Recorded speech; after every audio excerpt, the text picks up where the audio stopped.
You tuned in to a new episode of Shoot Dog Podcast. Keep in mind, we dodging all the suckers and squares. You understand?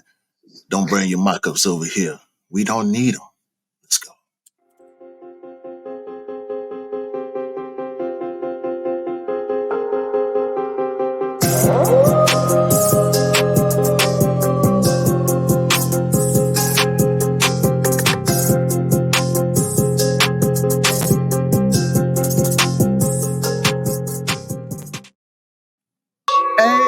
Welcome back to the Shoe Dog Podcast, episode 95 with me and the bro, 808 Kicks ATL. Make sure you like, follow, subscribe, come and chat to us. Let's have a conversation.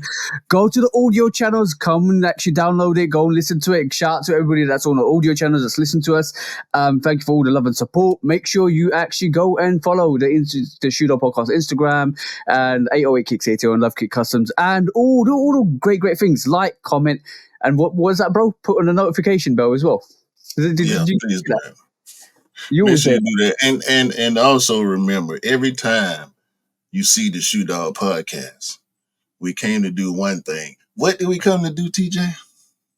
What do we come to do, bro? What do we come to do every week, though? We come to take over the world. Yeah, that's the one, bro. That's the one, bro. Please do remember.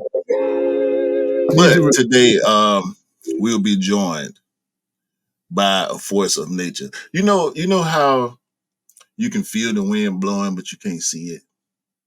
Yeah. When I think about this individual, that's how I feel. That's the feeling I get. Like the wind is a strong gust of wind that's constantly blowing at my back, that's pushing me.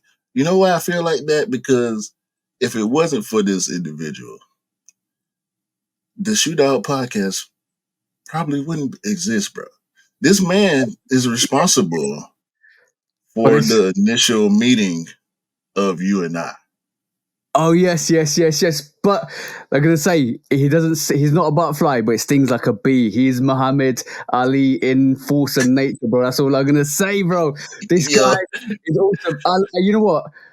I love this. I love the bro who's coming on today. I truly do. In the early stages of Instagram, when we was doing our lives, he was there. He was supporting us. I was trying to support him. The journey that we all been through has all initiated from that point. I reckon. Yeah. That's how monumental it is. Yeah, and it's coming full circle right now. We talking about the one and only Mr. V, Vaunghn Saber, the collector of sneakers on the Shoe Dog Podcast. What's up? Shout to you, bro. I appreciate that, man. Appreciate the kind words from you fellas. Glad to see you doing your thing. It's all true, bro. Let me tell the story. I told it before, but it was the K54 Jordan 5. I was trying to figure out how to get the shoe. Come to find out it was a EU, UK only release. And I had been watching Mr. V, and I had seen Mr. V do lives with TJ. And Mr. V then introduced me to TJ, who proceeded to help me get my K54 Jordan 5. And 3 years later, we've been doing a podcast for 2 years. Yeah. That's crazy. So, that is crazy. Bro. Think about that. Yeah. That's the main thing. I think about that so much. Whenever I see you post, whenever I think about how long or what me and TJ have done, your name always come up, bro. Yeah. And especially watching your Instagram and seeing how much damn heat be come across the feed every damn time. We don't need to talk because this is another one. This is it. Another one. Legitimately, this is it. Another one. Nah, that's dope, man. Like, I just remember that time, of course, during the pandemic where we didn't really have much to do. And of course, social media was our way of connecting with each other because there wasn't nobody outside. And me doing the shoe content wasn't intentional. It was just, it was my hobby. It's what I like to do. And then kind of pondered on the community through social media that, okay, there's other people out there doing the same thing or have the same interest.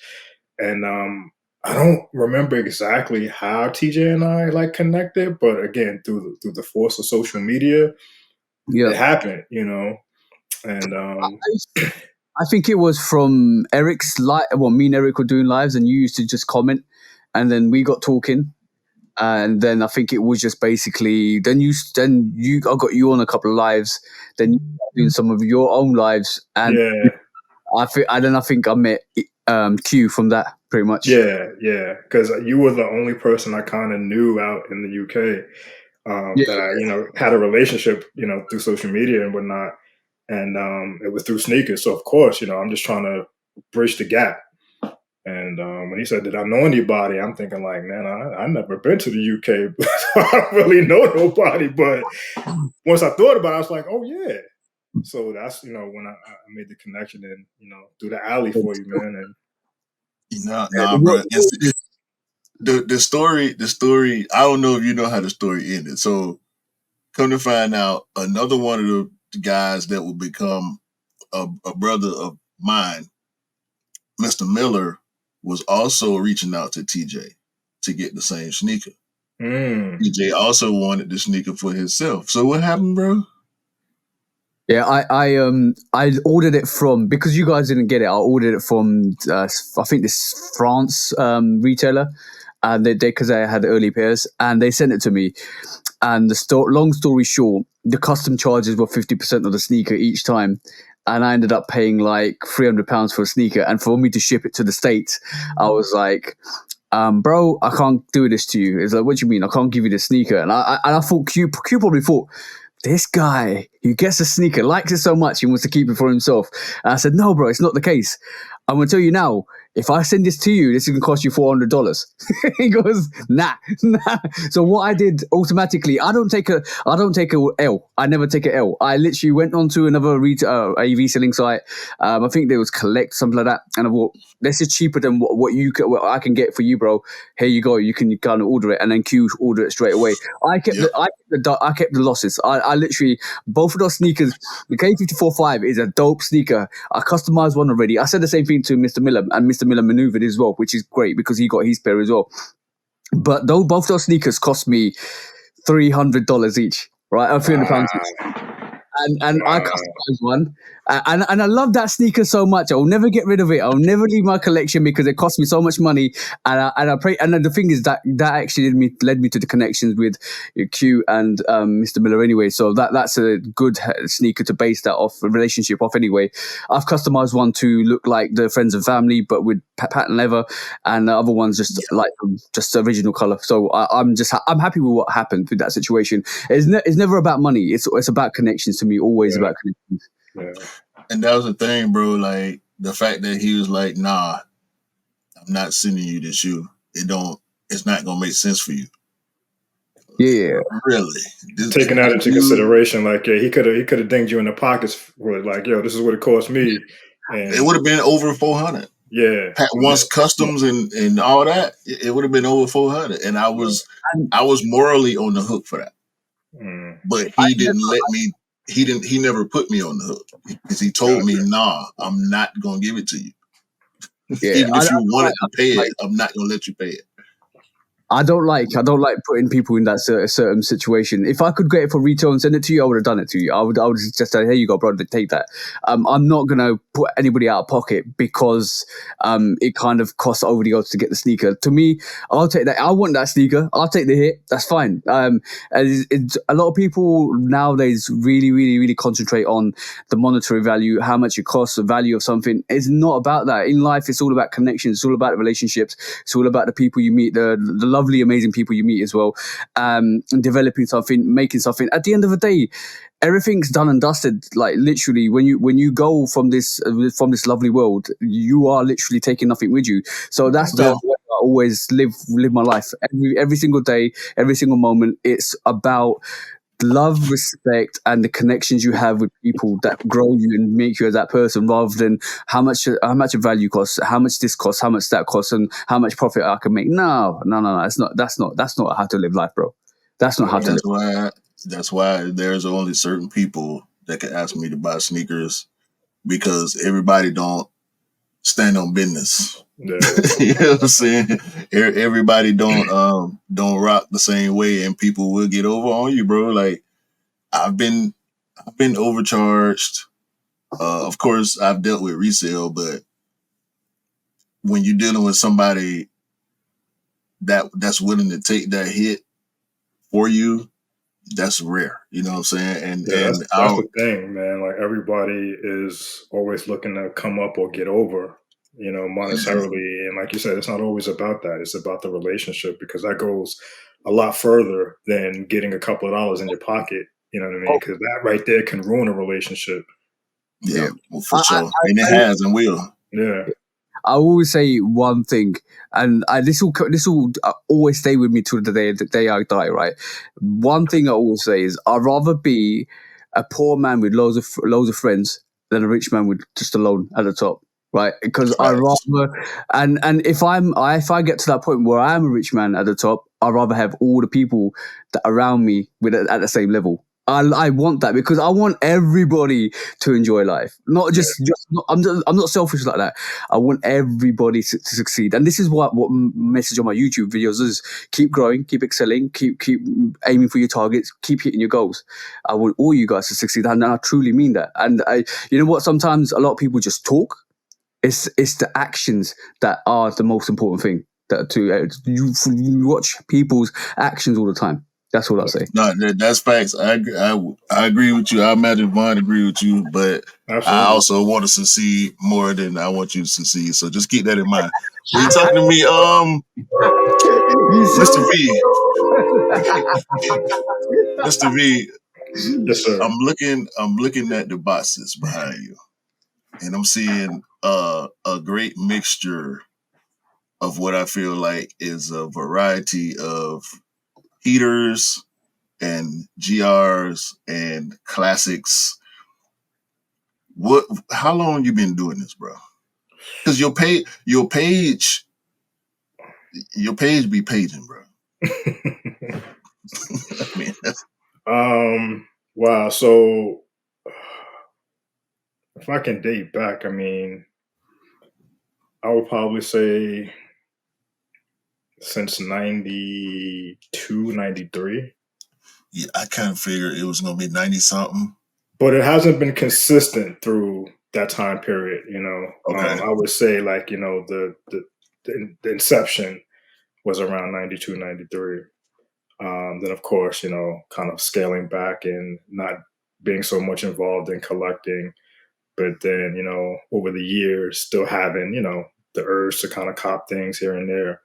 I want to say that it probably picked up heavily around maybe 2015, 2016, somewhere around there. So, that was a time. Mm-hmm. That was a time to get back in. I was a few years after that before I got back in, but like I keep looking. Probably because it's right next to your face, the black and red 11 box. Mm-hmm. You don't see that box too often in what looks like to be the good condition that I know you keep your shit in.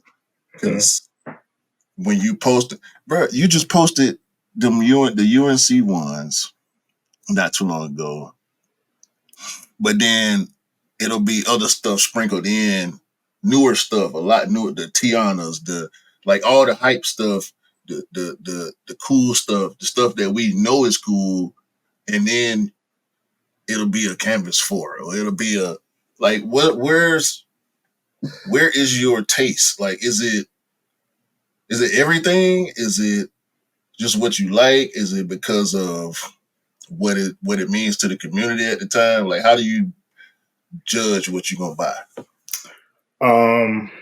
To be honest, it's what I like, and I want to say first and foremost is probably based off of colorway.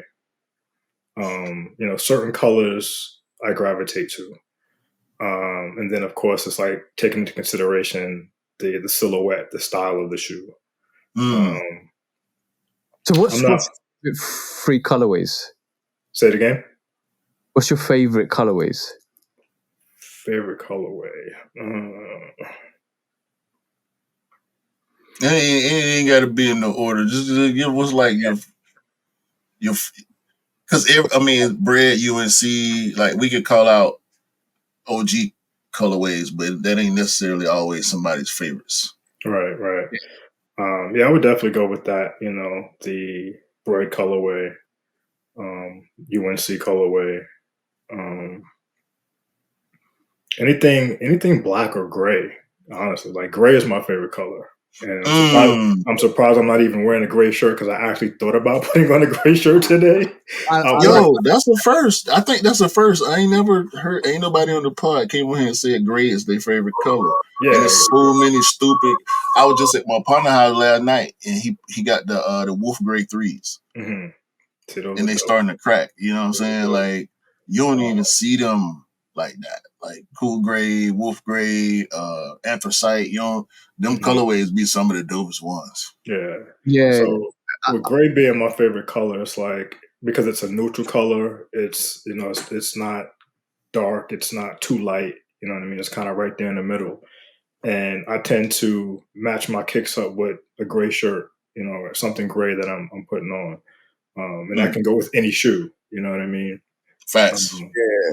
I like that because cool gray is like one of my favorite. Like what is I have a love for cool gray. If I'm honest, I got the cool gray 4s. I got two pairs of cool gray 4s because I love the colorway, love the silhouette. Cool gray 3s, cool gray 11s, anything with a gray colorway, I think is dope in my personal opinion. Yeah. I think you're spot on right. It just goes with everything. You can wear gray with everything. Like even all gray sweats, all gray hoodie, all gray. That's a fit. That's a proper. That's up your alley because you stay rocking the all gray. You got on never mind. No, but you're right though. You're right though. I'm sitting here thinking about it. Of course, bread. I say bread / Chicago. Any variation of white, black, and red. Whether it's majority black or majority white or majority red. Hell, I kind of count that as one colorway, but I'm so partial to double black. I'm sitting here thinking my favorite shoe is double black. It's not triple. The Black Metallic 5 ain't triple black. It's double black. You know, it's black on black. Double black. That's double black. Yeah. That's the laser 4. You got gum laser 4s, bro. The double black with the white midsole with the gum outsole, that just kills. That is like an absolutely beautifully constructed sneaker. That's dope. So and then the blues. Go ahead. My bad. What's 3 colorways that absolutely irk you? Like you're not really into them. Like you think, I don't really like gravitate toward those colorways. Because there's always a couple. There's always a couple. Never thought about that. I know, this is why I'm asking the question, because everybody talks about what they like. I like this colorway, but what colorway don't you like? Green and purple. I cannot do green and purple. Bro, I got a Joker shirt. I got a Joker shirt. This is why you don't like the Canyon purples. Yes, 100% why I don't like that sneaker, bro, because that colorway, the way it's done on that I don't like no green and purple sneaker, bro. None of them. I was angry with you, man. The Grouch was angry. Them, bro. You ain't got the Oscar the Grouch ain't rocking no purple. It's so green, bro. I like the Hulk and I like Joker, so green and purple are in my life. But you won't catch me in no green and purple shoe, bro. I think this may be stemming from some childhood trauma related to Grimace to McDonald's. You got to think against McDonald's, don't you? I do now. I didn't when I was a kid. But I do now. My metabolism has been attacked by Oh man, McDonald's for years and years. yeah, Grimace had a stronghold on you, man. I feel you. So, I needed the hamburger in my life. Come take these burgers away from me, man, please. so Vaughan, what's your colorway that you don't like in general? Oh man, I'm gonna have to go with this new olive green Ooh, trend that's been happening lately. It's just not something that I particularly captures me in terms of aesthetics for a shoe. That olive green. I'm surprised. What do you think about a Travis Scott 6 olives? Don't have them. Didn't like them. That's unique. That's very unique. That's expected. Yeah. Damn. That's a interesting one. Sheesh.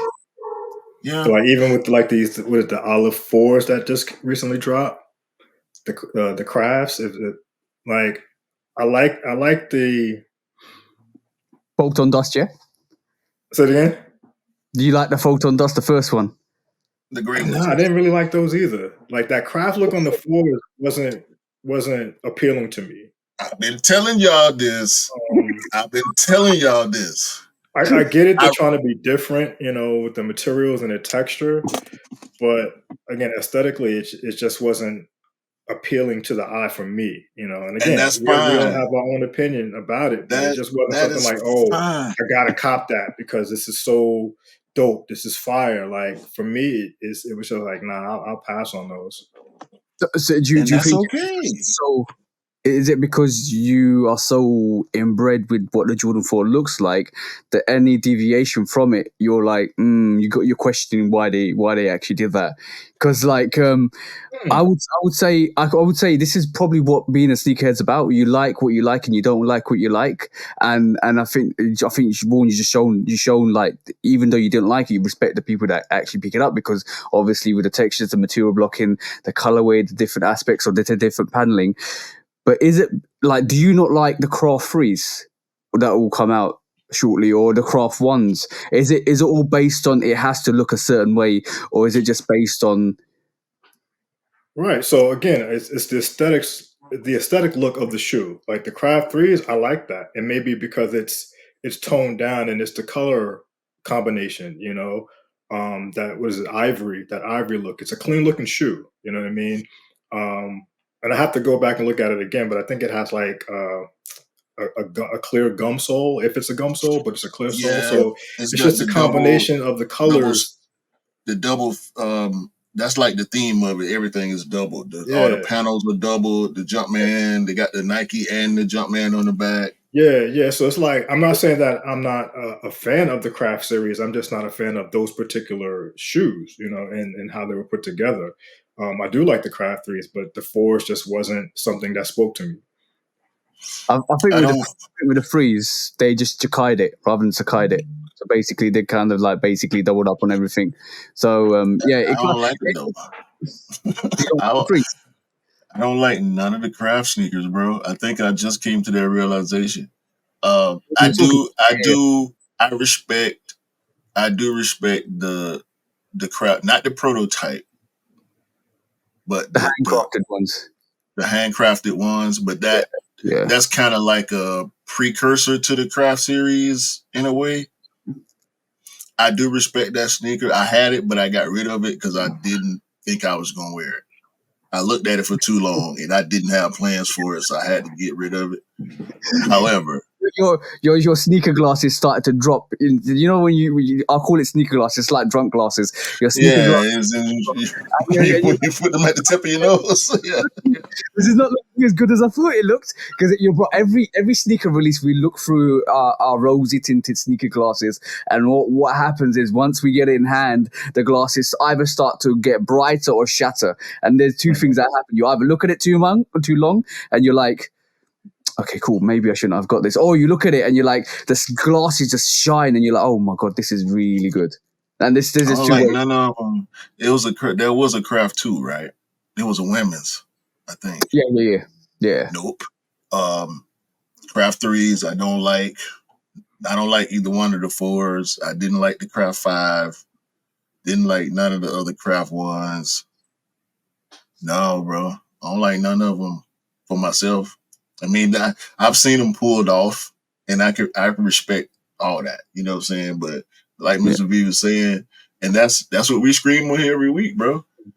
Yeah. Get what you like, rock what you like, buy what you like, and don't worry about what nobody else got to say about it. You know what I'm saying? Get it because you want it, because you want to put it on, because you feel like you can pull it off, and that's the bottom line. That's it. And to go back to what TJ, had asked about, like, is it because they deviated off of like the original concept? Like, nah, I'm all for, a remake of something or a new rendition. And what am I saying? Rendition. Yeah, a new rendition of a shoe. Is it always going to be a hit? Absolutely not. Because again, it's to each his own. Okay, I think it's just one of those shoes where it's like, yeah, they were trying to reinvent, do something different with it, but it appealed to those who like the changes, and they're subtle changes, but they are changes that deviated from the original concept of the shoe that we all know and love. I think I'm not opposed to that at all. Yeah, I think a lot of people gravitated towards the Jordan 4 Croft because it reminded them of the undefeated. I don't look at it that way, in my personal opinion. I think it's just a unique colorway, but a lot of people kind of gravitated towards it because, and it's starting to sell out, which is quite which I thought would anyway. But it's because a lot of people associate that with, not a lot of people, some people associate that with the undefeated, and you've seen that on social media when people switch out the laces to orange laces. I think on that sneaker alone, black or cell laces look absolutely dope, in my personal opinion. But that's me personally. But I think the material blockings on that is great. I like a little bit of difference and reinvention of a silhouette. But I'm with you. Like there's a lot out there. Like you got the Reimagine line, the Craft line, you got that 85 line. They keep pushing out a lot of renditions of the same silhouette, and it's kind of trying to reinvent the wheel so that it gets relevant and people just want to gravitate to it. That's the most. I think that's the publicity and the kind of craftsmanship behind it. Yeah, man. Damn all that, man. Damn all that. If you want reinvention of the wheel, you need James Whitner in your life. Here we go. That's all you need, bro.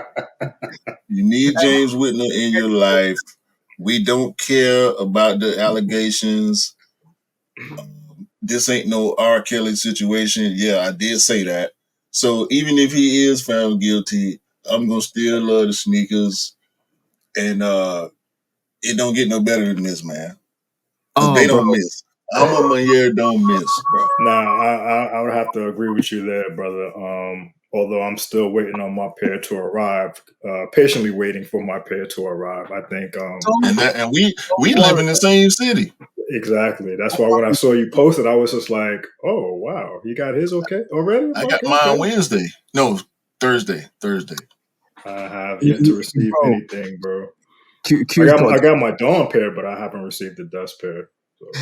See what we go through over here, TJ? I told you, bro. I told you. If you order something from I'm on my ear, give it 3 weeks to a month, bro, before you start worrying. I'm going to say, yeah, exactly. I'm going to say Q just picked up the phone to James and says, James, bro, like, just give me the sneakers. I want to be the first one to review this. Just give me the Dust pair. I got you. Like, don't worry. You want that 20 quid just for extra posts and packaging? Yeah. Listen, man. Is that from the raffle or the online? Listen, man. I will neither confirm nor deny that I have gained any favor at the Whitaker Group stores, okay? I can neither confirm nor deny.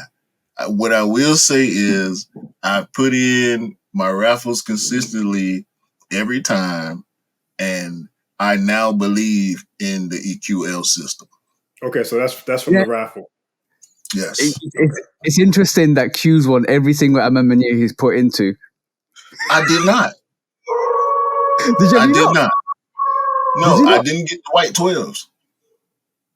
Okay, I my bad. I'm sorry. Didn't get the white 12, bro. But my lucky enough, like, bro, I'm not. You think you got it bad? At least your dorm pair has been sent off. I know a lot of UK sneakerheads out here, right? That are actually still waiting for their pairs. My dorm pair got sent off last Wednesday, so it's in Indianapolis, I think, at the moment, which hopefully will get to me next week. My dusk pair hasn't been shipped yet because I won both of them on Amamanier. I've got a lot of sneakerheads in my chat, in my DMs on Instagram, very itchy at the moment, and they're saying, man. "I'm gonna get my pair. I'm not gonna get my People are pair." in an uproar right now I'm trying just to saying. get some information. Have you seen the comments? Have you seen the comments on every time's social status? They can't post. They yeah. can't post nothing, bro. Yeah, bro. Where's my pair? Where's my pair? Where's my pair? It's like literally a dog trying to get a bone. Where's my pair? Where's my pair? I'm itching. Bro, it's that bad. I to me, bro, I have people saying to me, I ain't gonna get my pair. I ain't gonna get my pair. No, I'm not gonna get my pair. I said, woosa, bro. Woosa. Everything is on. Refund. No. Don't worry.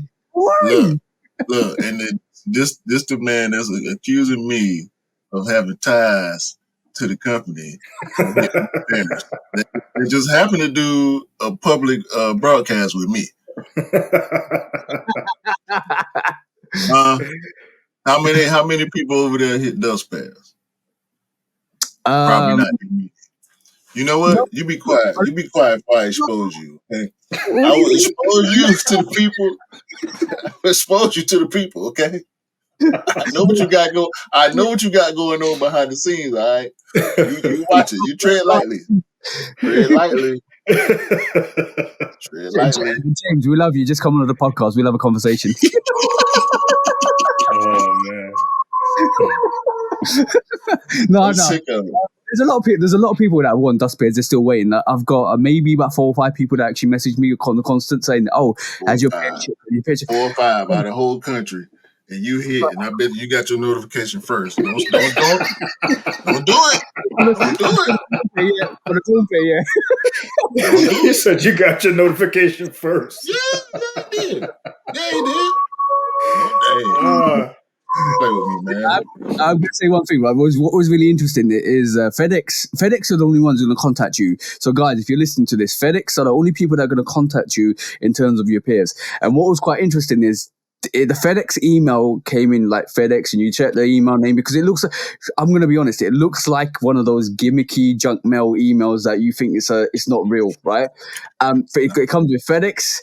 And it comes with the tracking number, and then it's got all your details in the email, and it's from some investment company, Jay-Z something investment company, because that's what they used to.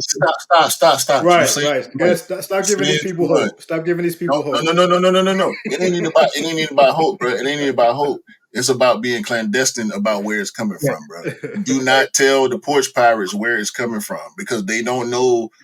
All the shit, it don't say nothing about Jordan, Nike, Air, nothing. None of the company names or nothing. Don't tell the porch pirates because they probably watch too.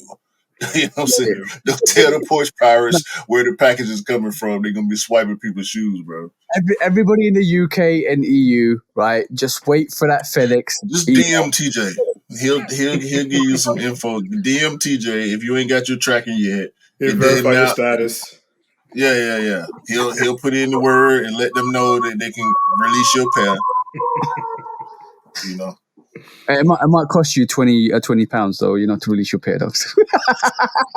You know what, man? We done talking about this. We ain't gonna talk about this before. It's over. It's sneaker of the year. I don't care. Yes, it's a great shoe. I'm looking forward to receiving it and adding it to the collection of my years that I have.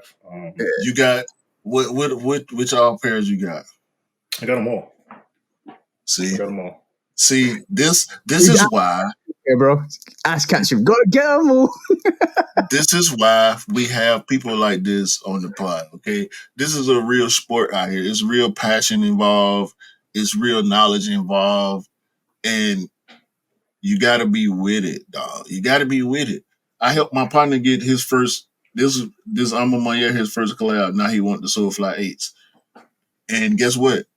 He asked me one question when they come out. I probably won't hear from next time I hear from him. He'll be telling me if he got them or not. You got him. You know what I'm saying? Because he doing the work. He asked me a question and he go do the work himself. You know what I'm saying? Shout out to Real, bro. That's good. That's good. That's how it should be. Like, and this is what we always state on the podcast: is go and do your own research, because you don't depend on people. You might tell somebody, oh, this sneaker's coming out here, but if you're passionate enough, go and do the research. And if you want help, go and reach out. Yeah.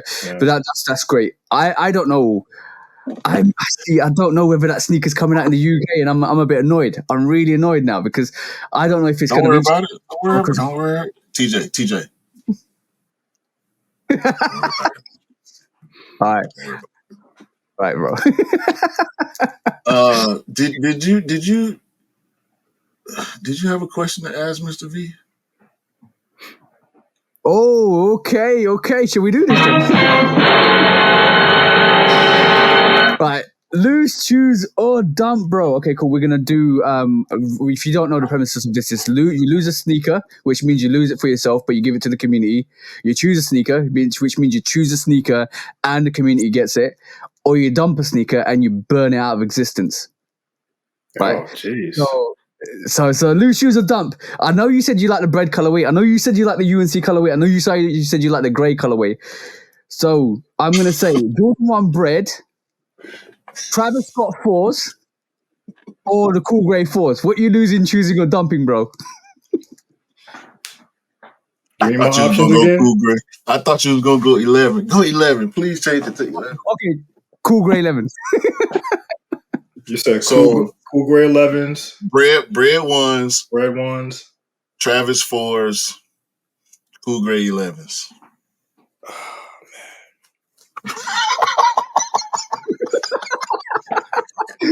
Which one am I keeping? Which one am I dumping? And which one am I giving to the community? Yes. Yeah. Basically, if you choose one, that means everybody gets it. If you lose one, that means you don't get it. Everybody else gets it. And if you dump one, that means it's dumped out of existence. It never existed. We don't erase from our minds. Get rid of those Travises. Oh, you're dumping the Travises, bro. I'll dump the Travises. I'll keep the breads. And the 11s everybody can have. Oh, yes. That's great. I like that. I would have did the same exact thing because I don't have the Travis 4s. I don't have any variation of bread ones, but I do have the cool gray 11s. So on that logic, that's the right answer right there for me too. It's simply because the same thing with me. Like I don't have any Travises. Like I hit on the Travis Golfs, but that was just for shits and giggles. Whoa.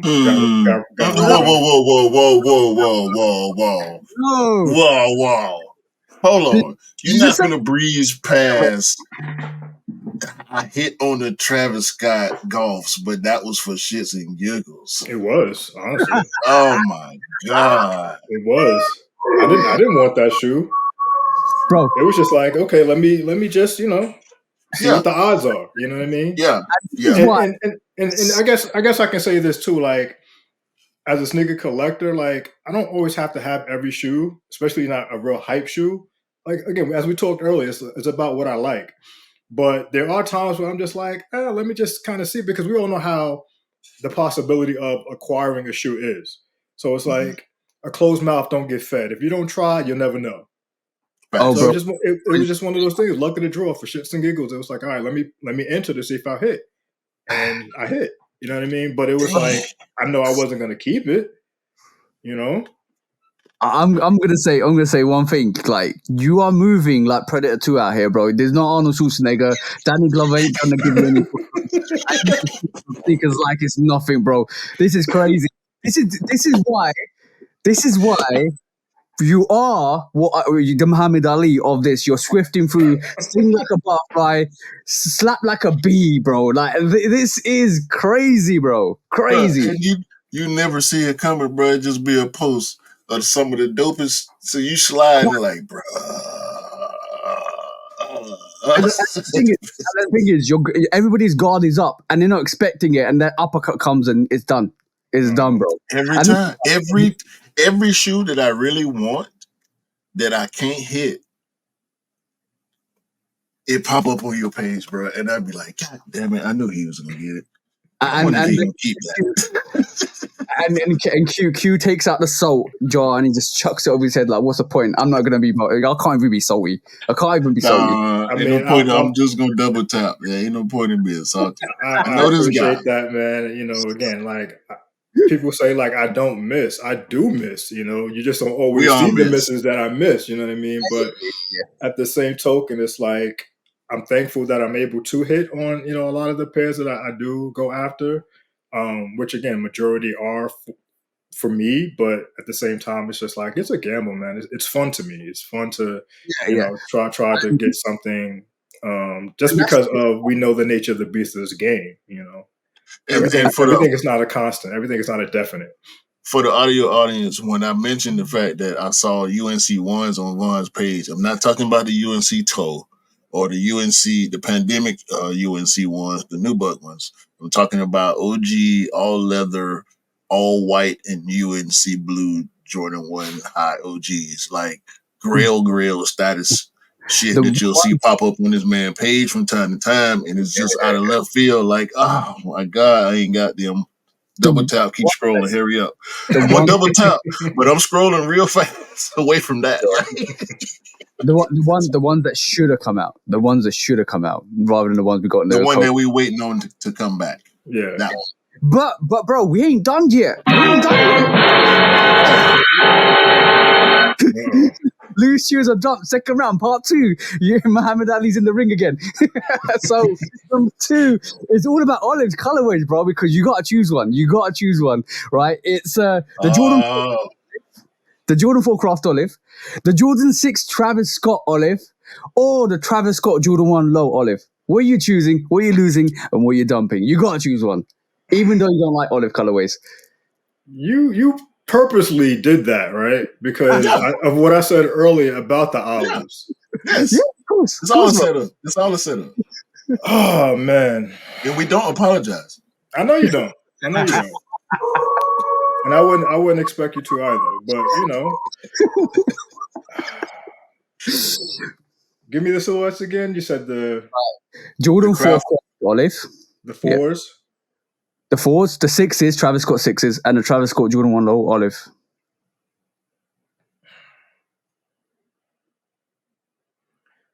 I'm gonna keep the 1s. Those are the 1 lows. I'm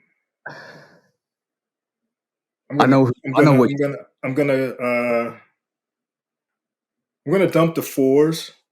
I knew it. And give out the 6s. Yeah, I would have did the same thing. I think I would have flipped I probably would have got the 6s and gave away the 1s.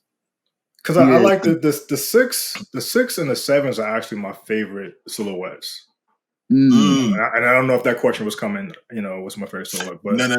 6s and 7s. You didn't say that before Loose Shoes are because you would have had to dump one of your favorite silhouettes. Right. So I think that's why I did that. You know, it seems like now within the past, what's this year, the 2 years, that the 4s have really risen to the eyesight of people. Although you know they've been around forever, but for whatever reason, the 4s are like the premier silhouette today.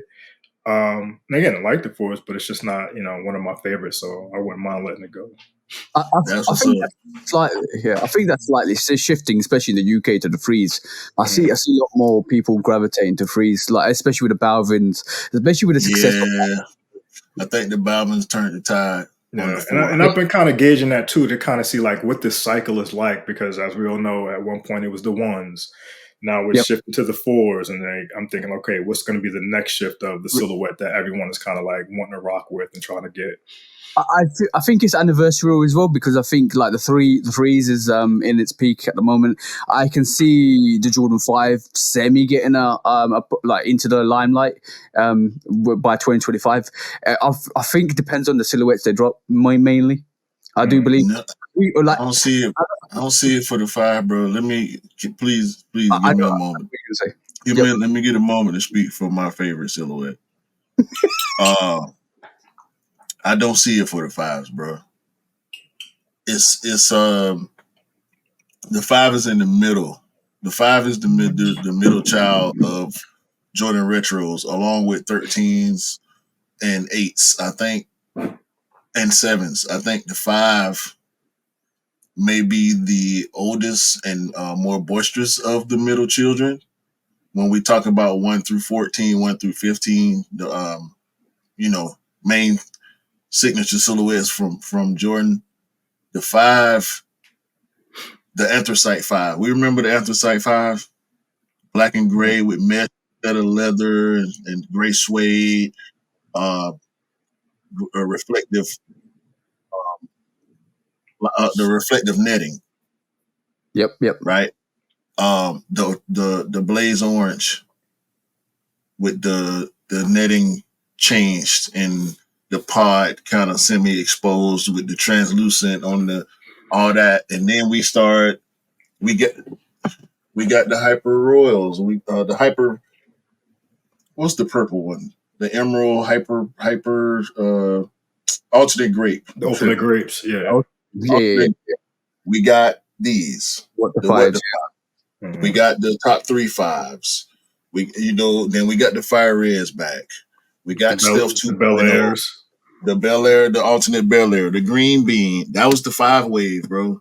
Mm-hmm. Yeah. And it's coming to an end, and I think with the Alma Mater dropping these 2 5s, I think it's kind of closing the book on the 5 wave. I'm going to disagree. It's been some trash 5s, bro. It's been some trash 5s this year and last year too. I never thought I would skip this many Jordan 5 releases. I can understand what you're saying. I truly believe that. I kind of respect your thoughts on that, but I think it's only going to increase. I'm going to be honest. I think the Khaled for me was the opener. Even though the Khaled didn't do well, I think the Khaled for me was the opener. It don't matter. That's a great sneaker.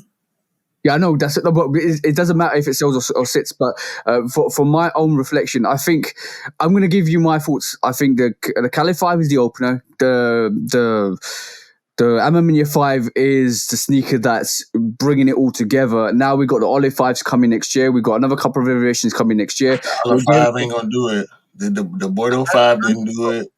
The green bean didn't do it. These classics that people love. They're not doing it. They're not doing it. I think it's going to take a big OG, i.e., hint, for that to actually kind of bring people's attention. Anything outside of the 3 Jordan 5 OGs, we got Fire Reds a couple years ago. They're not giving us them again for at least another 5-6 years, right? If they give me black metallics, they got me. You know what I'm saying? They got us. If they give us black metallics, new buck, I want them to be leather reimagined. I'm 50-50 on that. It don't matter. If with any variation of black metallic Jordan 5 they give me, I'm in. Hook, line, and sinker. I'm going to also say everybody wants grapes that you can lace up for real, not the Bel Air stuff they gave us a few years back. Yeah, I don't see the 5s making a strong comeback like that. Like even if you release the OG colorways, like I don't see 5s really dominating as much as the other silhouettes. I mean, it's a dope silhouette. Don't get me wrong, because I like 5s too, but I don't see it making a tremendous impact on this nigga community amongst anybody.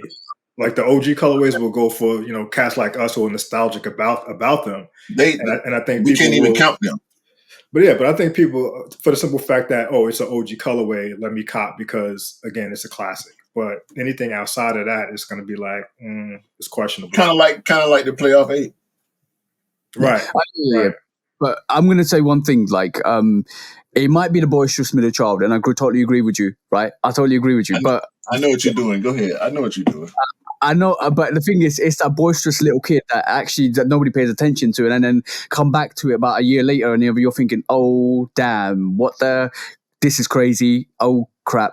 And then you look at the prices, like the Racer Blue 5. Look at the price on that.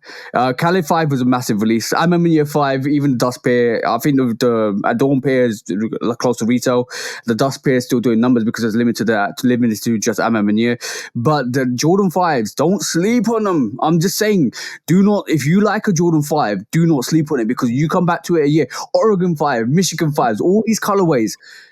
They are expensive. They are expensive to get, bro. Like right this moment in time, you might think it's the boisterous, like young middle child, but as soon as you step away from it, don't pay attention to it, it just goes crazy, and you're like, when did that go up? Look, bro, you just mentioned the Anthracite Jordan 5. Look, go look at the retail price. It's crazy. No, I'm gonna open my box and look at my pair because I want it. I like it. I'm not gonna look at the price. You know what I'm saying? I'm gonna take it out the box. I'm gonna make sure I got on some black socks, and I'm gonna put it on and walk around and think about the next time I could possibly wear them because I want to keep them. You know what I'm saying? Yeah. But I know what you're doing. I'm gonna take Mr. V. Mr. V. You be quiet, Mr. V. Let me tell you a secret. TJ want the Tokyo 5s to come back. Yeah. He's trying to set up the Tokyo 5s to come back. That's why he keep hyping 5s. Gotcha. Don't tell nobody. Gotcha. I literally giving everybody the heads up assist, and it's all you guys just got slam dunk with releases. That's all I'm saying, bro.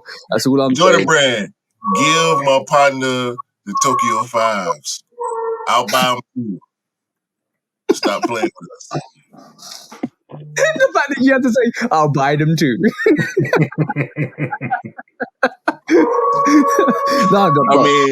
I know you want them, you know, so I'm trying to look out for you. You know what I'm saying? It's a possibility. No sneaker is safe, bro. It's a possibility. You're right. I was just telling my partner that last night. Matter of fact, don't tell them what they're gonna bring back now. Everybody waiting on Pantone 11s though. I don't think that's gonna happen. You reckon? That's questionable. I don't know. I think the cycle. I think the Legend Blue 11s definitely will be coming back next year. I think somebody jumped the gun a year early for when we got the rumors last year, because I think that was rumored to be the sneaker this year. Then we got the rendition of the DMP 11 this year. It was a gamma rumor too. So nobody knows, bro. Next year nobody knows. Nike and Jordan brand though. Yeah. Next year could be the Gamma 11 for the women's exclusive, and then they'll drop the Legend Blue. They're not doing that. That would be stupid. Bro, that would be stupid. Imagine. That would be stupid. Grown men wearing size 14 still rocking their old Gammas right now. That would be the dumbest thing they could do with the 11 release. The single dumbest thing they could do is drop one of them classic OG colorways in the women's size. We would destroy them. I'm gonna be the first one to call them stupid right here on the Shoot Dog podcast. But before we go into the quick strikes, I had a little update on our situation with the bro that's banned, right? So I think he's self-snitching, bro. Because I'm not gonna mention the name. So I showed him all the pairs, and he's sitting there, and I think he wants the pairs urgently, and he wants to pick them up. Because he put on Instagram, top secret, shush, and he put all the pairs that I copped him on Instagram. I'm like, bro, what are you doing? He goes, hey, my missus don't follow me on Instagram. It's fine, bro. I said, what the snitching? You know what my missus said he could do, right? And I hope his missus not listening. What he could do is basically go and gift wrap them all and put like cards to them and say, this is a gift from Q. This is a gift from PJ. This is a gift. Get those pairs in quickly. This is my Christmas gift for my mates. That's a good strategy. That is a good strategy, right? Tell me it's not bad. Oh my God, bro. What are you talking about? That's a good strategy. Hey, man. Trickle them things in. You got to ride the band, dog. Ride the band out, Okay, it is in your best interest to ride out the band and trickle them in once the band is over. Don't just boom, big package with 6 sneakers. That's what you're supposed to be buying in the first place. No, let the band ride out. Wait like a week, and then start letting them trickle in. Maybe 2 weeks at a time, something like that, bro. That's all I got for you. You know what? You know what it should do, really, right? In retrospect, what the bro should do is get all these pairs on Christmas Day, and then sing the Christmas carols. So it's Jingle Bells, Jordan Sells, Reese Off Your Way, or what fun it is to buy sneakers on Christmas Day. That's what he should do, bro. That's what he should do. Hey, man. I ain't got nothing else to offer, bro. I'm done. It's too many implications with this, bro. I'm gonna take myself out of it. I ain't say nothing. We gonna edit that out. We gonna edit my part out. No, we're not going to keep it. No, bro. Let's do some quick strikes, bro. I'm sick of that. This has been too much fun. All right, first quick strike, bro. We are talking about do you want to talk about the main incident this week? The main situation between the brands. We're talking Nike versus Adidas. Adidas. Bruh. Okay, cool. If you didn't know, Bjorn basically called out Nike this week at the 37th Footwear Anniversary Awards, and he said, Nike, he actually directed it to Nike. Nike, we're coming for you. We got a lot in the pipeline, pretty much. And then Chairman Larry Miller said to the brand that actually wants to come from us, we're ready. We're ready. Don't worry, we're ready. And I'm just going to say, you don't want to mess with Mr. Larry Miller. Larry Miller. That's all I'm saying, bro. Mr. V, what goes through your mind when you hear the CEO of Adidas publicly attacking the big brand? What was he on? what was he on? Like, what kind of medication? What kind of medication, like, infiltrated his psyche to say something like that? You know what? You know what I'm going to say. Last time Adidas provoked Nike, right? We're still in their grip, bro. They're still got around sneakerheads' throats. Still got their hands on our throats, bro. Because they're like, Kanye was just screaming Jumpman when Three Stripes jumped over Jumpman, and all of a sudden Jumpman said sit back down, bang, and then we got what we got. We got what we got. The Off-White collaborations, bang, bang, bang, bang, bang. Why you're Bjorn? Why do you want to provoke the beast? Don't. Yo, listen, bro. We made collaborations mainstream. We got so many of them coming across your head top, boy. And your collaborations going on. Your collaboration been going on sale for the past 4 years, my guy. Watch your mouth. Get your shit together. Please get it together. Tighten up, boy. You know what it is? You know what it is? You talking reckless about the big brand, bro? He going off faith. You know why? His fear of God. His fear of God. Yeah. Hold on. So he's going off faith because of his fear of God. Was you in the program meeting? Wait a minute, because that was you had to be you was in the program meeting, bro. Because that was my exact thought when I saw this, right? Because GQ got the exclusive interview with Jerry Lorenzo a few days ago, and they got the tea from Jerry. It's a good interview. I did read it. It's not a video interview, so if y'all into reading, let's do that. But Jerry he finally got it together. He finally got his collection coming down the pipe. It is very yayish on the apparel side. I don't know what makes Adidas think Bjorn in particular, that Jerry is about to do what Yeezy did. I don't think Jerry is about to do what Yeezy did. I think it's more to do with the Essentials brand. I think the bringing the Essentials brand into That's Jerry though. That's him. That ain't got nothing to do with Adidas. I know, but I think that's where the faith comes from. I'm right. I agree with you, Vaughan. Bjorn sitting there and said, "I have no fear in God except for Jerry himself, and this is why he's put all his faith in Jerry at the moment, and this is what it feels like to me." But basically, it kind of is a bold statement. Like, you're provoking the beast. Very bold. Yeah, but look, we don't know what Adidas has got in the pipeline. We don't know what Adidas has got in the pipeline. But they got Jerry. They got Jerry, bro, and they got Ant. They got Jerry and they got Ant, bro. And listen, shout out to Anthony Edwards. Anthony Edwards has fast become one of my personal favorite players in the league. Besides the fact that he's from the A and he went to UGA. Don't nobody go to UGA and do basketball things. They go to UGA to do football things. By the way, never mind. I ain't gonna talk about last night. But Anthony Edwards and Jerry can't save Adidas. They taking shots at Easy Money Sniper.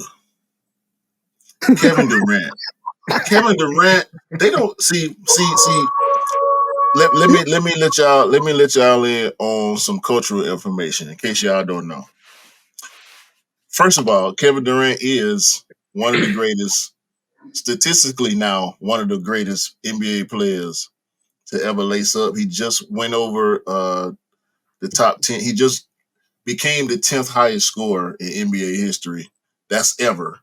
Everybody that scored the basketball. He number 10. So let's chill out on KD. I ain't no big KD fan neither, but now we can chill out on KD. He's him. We've been known he's him, and he's shown us he's him. All right. Second of all, KD got the lifetime deal with Nike, right? Mm-hmm. So he's a Nike man. He's always been a Nike man. He's never we ain't heard no controversy about him trying to switch sides or being disloyal or wearing something different. And KD wear all the dope Nikes, just like LeBron. They got them all. They gonna get them all, and KD gonna wear them, and he gonna drip it. He ain't gonna brush his hair, but he gonna drip it. Now, because he just want to hoop, bro. All he do is hoop. He ain't got time to brush his hair. He live, eat, sleep, basketball. You know what I mean? Kevin Durant's taking strays, even though Q's defending him. Because I'm not. Come on, man. I'm trying to get to the point now. Let me get to my point. These goofs over here at Adidas.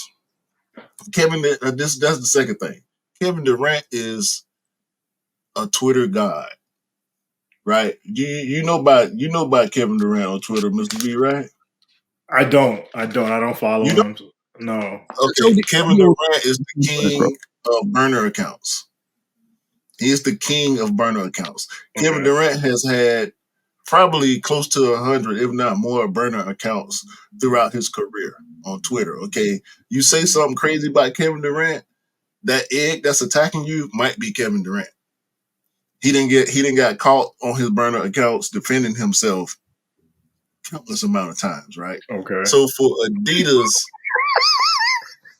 Adidas to first of all have Ant doing these disrespectful ads, right? And shout out to Ant. I love Ant, but you wear Adidas, bro. I can't buy them.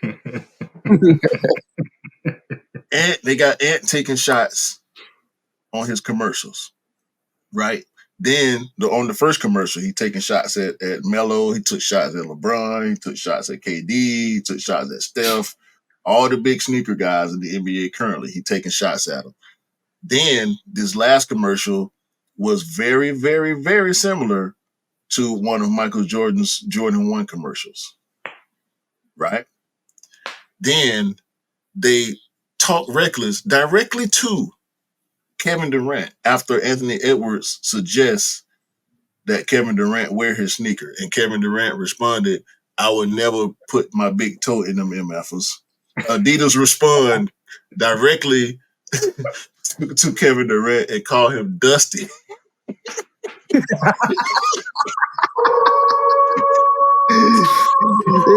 Dusty, Oh man. Dusty about to retire soon. Bruh, are you serious? And then say, my bad. We meant to do that on the burner account. To the king of burner accounts. Yeah. How can you say that to the king of burner accounts? This is 100% scripted. It went according to plan, bro. This is pure comedy from Adidas. However, you This punching is up, when you have bro. to respect and love marketing and promotion for a brand. Yeah. They doing this. They doing it for Ant and Jerry. Yeah, this is very intentional. Very intentional. It's almost strategic, but we'll keep talking because that happened, right? And I didn't realize Kevin Durant was like that on Twitter, but basically you reminded me like, yo, Kevin Durant's it's a secret burner. He basically does that. Durant is him on Twitter, bro. He be crucifying people on Twitter under a burner account, and 3 days later, somebody then tracked the burner account back to his page. Every time, bro. To the point now where he stopped doing burner accounts and he tweeting as himself a lot more than he used to. Yeah. So basically, Adidas kind of played him at his own game and said, oh, "We know what you're doing, bro." But so it seems like Adidas is provoking the beast. Jordan Brand is only going to react. Jordan and Nike are only going to react the way they're going to react, and they're going to come back with a vengeance. And come and release and probably drop 10 more additional collaborations that they weren't predicting to do anyway.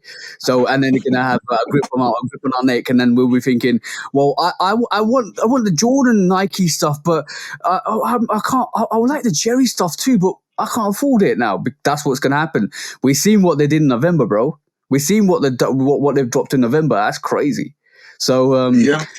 I would say it's provoking the beast, but I'm gonna put a twist on it, bro. What if it's a joint venture with Nike and Adidas to provoke the sneaker market, to get our attention, to get us talking, to get us anticipating what the next releases are for the next couple of years, what they're gonna do, how they're gonna do. Let's see what. And this is part. This might only be from Adidas' side, but it's perfect marketing, like you said, from Adidas. But why call out Nike, or unless you're really confident, or because Nike does it, Nike's doing it, Nike's still doing it for all these years. Or it's just a ploy to get everybody engaged and for everybody to realize sneakers are still relevant. Let's put them back on everybody's agenda. Let's start selling more sneakers. Let's get more attention on these releases. Could be. No, I think with the acquisition of having Anthony Edwards, Jerry Lorenzo on the team, they're thinking that they're going at a specific target market, a younger target market, younger generation. And again, you gotta love marketing and promotion. Like you said, it's strategic. These are the tactics they use to get people to buy in on their product, and as well as the brand itself. So as we all know, the world likes a little controversy, a little drama, and you gravitate to that. And once you get that buy-in, it's like, okay, now that it started, you want to see where it goes and how it ends. So I think it's one of those situations where it's like you want to get the people talking, you want the anticipation to build up, only to get let down at the end of the day, because we all know that Nike is a powerhouse. You know what I mean? They're not gonna go out without a fight, and Nike's involved in anything, they'll throw a lawsuit at your ass in a minute. Deter and desist, and not saying that they're doing any type of infringement with Adidas, or Adidas is doing any type of infringement with Nike, but Nike is a powerhouse, man. It's like you have to go hard at them, or anybody, if you're really trying to remain relevant in the market of sneakers. So I think it's, you know, a strategic thing on Adidas to make that statement, you know, that they're coming from. They got stuff in the pipeline, which they probably do, you know. And of course, with any company, you're going to want to promote what it is that you're doing to the fullest. You know, that's the bottom line. You know. Yeah, of course, Yeah, of course. I think the notion that you originally presented at the front of your soliloquy is 100% false. You will never, ever. They tried that a couple years ago with them little rumors about Yeezy and Jordan. We will never, ever see Nike and Adidas. I don't think in our lifetimes we will ever, and I do believe both these companies will last far beyond our lifetimes. In our lifetimes, we will never see a collaboration or Nike any Adidas type of collab? collaborative effort. No no. type of even on advertising. The situation presented itself because Bjorn is a dumbass and he decided to try to throw jabs at Muhammad Ali with his amateur acts. You know what I'm talking about? They were at a business conference. They feel good about their projections and what they got going on. Great. Keep our 4-letter name out your mouth, fool. What is wrong with you? We us. You are you. You just little bitty old you. We big us. You know what I'm talking about? Big us. Who go to somebody collection and tell me you got a bunch of blue and white boxes. I'll wait. Who collection you know got as many blue and white boxes as either one of us got all these dope 5 creative multicolored themed boxes that we got where I can look at brush stack and tell the difference between the 11s and the 4s and the Air Force Ones, and probably that box 5s and 6s come in those type of boxes. I know 11s come in those type of boxes. I see the cool grays right there. The second box from the top. Like, you can't do that with them goofy, lazy, nasty looking white and blue boxes with them little lines on them. Come on, bro. You can't even get that part right. You get a good collab. You get a good collab every now and then because you done latched on to some franchise that's been popping for 30, 40 years, like the Simpsons, and you get lucky when you get good collaborations that actually pop and sell out. But for the most part, it don't happen, bro. Shut up. Just shut up, bro. What are you talking about? You can't sniff. You can't, bro. You can't even You bubble gum. You bubble gum on my herringbone traction, bro. That's what you is. You a bad case of heel drag, bro. You a bad case of heel drag. I'm finna go get a soul swap on you, partner. Shut up. Shut your mouth, bro. Shut your mouth. Shut your mouth. They are a yellow soul that no type of soul revive, soul sauce, sit in the sun, indoor setup, or none of that, bro. Ain't none of that gonna get y'all back to that clear blue that we like on the bottom of mile 5, 6s, and 11s, bro. Y'all ain't even got a sneaker that do that we actually care about. Get up out of here, man. Get up out of here. There you have it, and there you have it. Cue swoosh into 5th gear. What's wrong with them folks? Woo! Woke this man up. Jeez, we got some for y'all. When? We've been doing this forever, dog. And y'all tried, bro. Yeah, Yeezy was successful. Clap it up. Yay, y'all finally got a W. It lasted for a few years, and it's over now, bro. It's over. I'm going to say, I think Bjorn picked up the silhouette for the Samba being the sneaker of the year in terms of the actual awards. So I think from the confidence from that, the confidence from Fear of God, or what's coming from Fear of God, the confidence from Anthony Edwards and stuff like that. They think they have an NBA player that could actually match what Jordan did. So Get what? Joe Freshgoods, Salehe Bembury. Before you can even come over here, bro. Before you can even come over here. I know, bro. You got to deal with them first. I know, bro. And we're going to talk about Joe Freshgoods in a bit because, bro. Salehe too. Yeah, I know. But when you actually look at the powerhouse that Nike is, you look at Union, you look at look, bro. We just talked about Amamania, right? And how dope that is. You talk about Nike, you talk about all the stuff they're going to do, the releases. Travis, Bro, not even Khaled, Marvin. Bro, keep going. You can keep going. Union, You can keep going. SB, Nike Bro, SB. Come on, bro. yeah, Come on, bro. you can keep going, bro. That's the thing. We already talked about this in the old podcast. Is that the powerhouse that Nike is with the silhouettes that they got and the silhouettes that they could release and the old silhouettes that everybody gravitates to, the old nostalgic heads gravitate to. No. Let's roll right on into the next quick strike. Let's roll right on into the next one, bro. It's perfect segue. We can continue this conversation in the next quick strike because why? Nike keep dropping the same shoe that they've been dropping since the year I was born, 1982, over and over and over in the same two colors. And everybody that can go and put a bedazzle or write their name on the side or put some numbers on the side, they gonna do that and call it a collab. And guess what's gonna happen? It's gonna fly. It's gonna fly straight off the shelf. Let's go. I'm gonna say I must have missed a memo for this one, bro, because like, how many times? Look, I know the triple white and the triple black is an iconic sneaker, right? Especially in New York as well. It means iconic sneaker. Yeah, it means both of them. We talk about the black enforcer, the triple black Air Force One. We talk about that, the triple white. We know black Air Force mentality. All of that, we know that because it's become such a meme and so popular over the recent years, especially with the younger generation who now gravitate to that sneaker. And Nike just capitalized on that because I missed the memo for this one, bro. Because not only are we getting a fragment triple Air Force One, a triple black, triple white. Not only are we getting what was the other one? There's a Gavici 1017 variation, Alex. which is as well. Alex, yo, bro, they revolutionized that panel out. MMW Matthew M. Williams.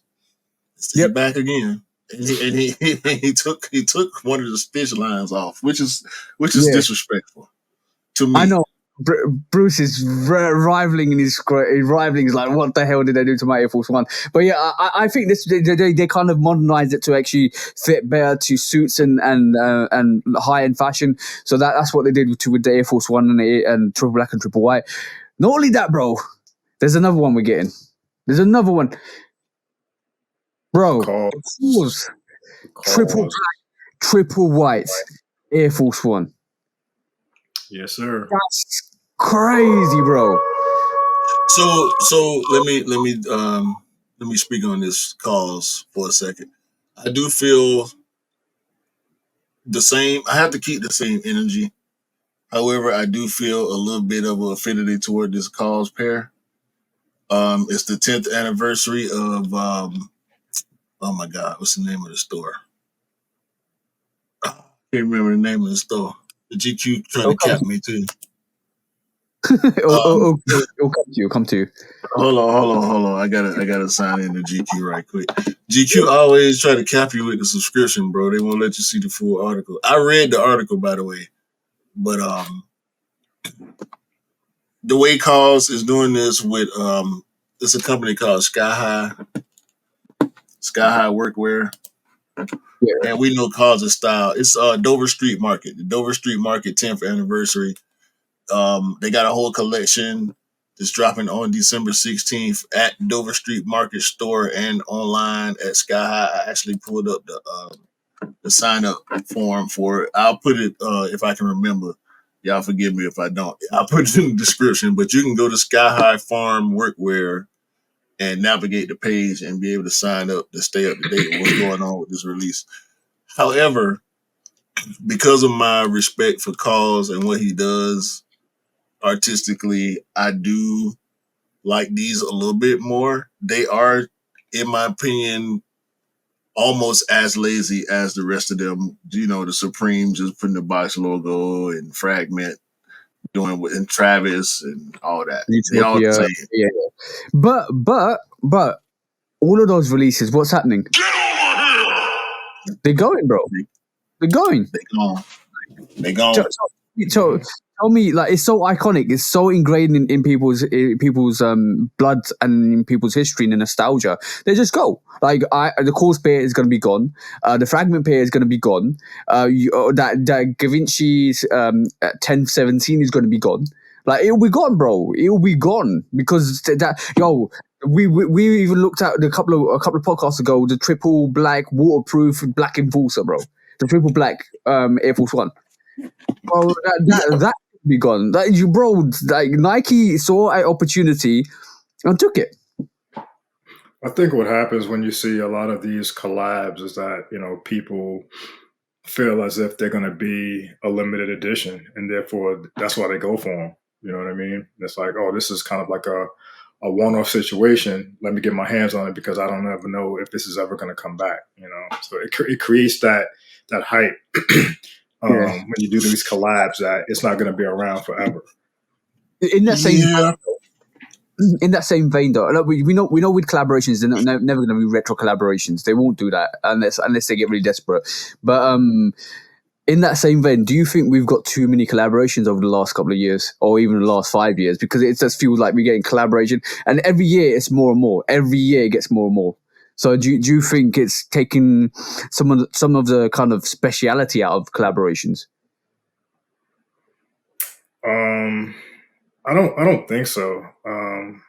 From a brand perspective, I see it as how can we, you know, continuously keep that engagement, keep our profit margin up, you know, by pushing the same product to the same people, you know, and yeah, it's not reinventing the wheel, so to speak, but when you're collaborating with different brands, you connect to that particular market of folks, you know what I mean, who may have not been on the radar at the time. You know, you expand your reach when you do these collabs. So it's like, you know, you're cross branding to connect with a different market of individuals that at the end of the day, hopefully is going to help your bottom line.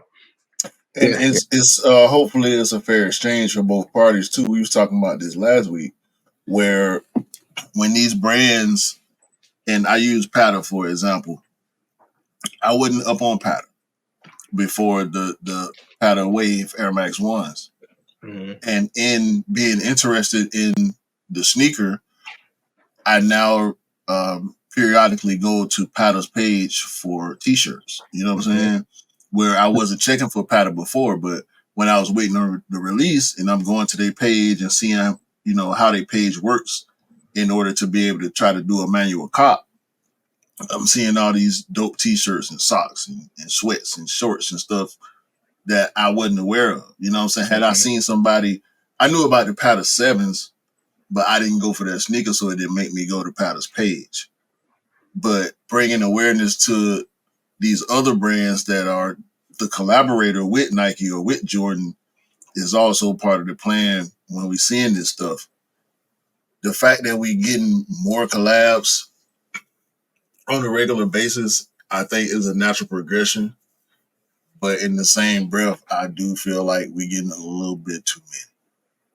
Because now it's to the point where we having to choose which collabs we actually going for. Yeah. And collabs normally stagger because I think the collaborators respect each other's releases because they know hype is attached to all the releases that are collaborations. So they stagger the collaborations, but we still might get them 4 or 5 days apart. You know what I'm saying? And that's a lot, especially with the premium markup that come with a collaboration. Yeah, I think you got to look at collaborations as like a music album or an album that releases.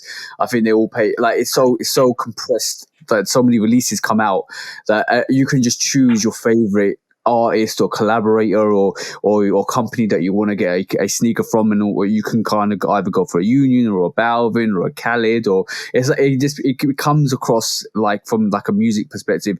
You like what you like, you'll pick up what you pick up, and you want to rock what you rock. And especially like with like a Khaled 5 that came out, a lot of people liked that, a lot of people didn't, and people just picked it up. It's kind of giving people choices, which is a great thing because like we always wanted a collaboration. We always wanted like very specialized sneakers. And when it comes to that, and it gives people choices, I think we asked for this. To be honest, we projected this like many years ago, and I never asked for this many though back to back. I don't know if I ever wanted that many back. This many back to back. But see, that's the thing. You all right? So if I may, you're speaking from your personal perspective in terms of you didn't expect that, but think about the other people. You know what I mean? And who is it truly benefiting at the end of the day? Like I'm looking, in your background, and again bringing up the AMA. Do you think AMA would be as big as they are if it wasn't for Nike or Jordan Brand? Like, would people be checking for AMA if it wasn't for that collaboration? You know what I mean? So it's like it benefits them a great deal. Where Nike, again, we all know is a powerhouse. If they were to push this shoe out just as it is, it probably wouldn't have done as wonderfully as it did. You know what I mean? But now that it's done this collaboration with a company that a lot of people are not familiar with, it puts AMA on other people's radar who wasn't necessarily aware that they even existed as a high-end, brand.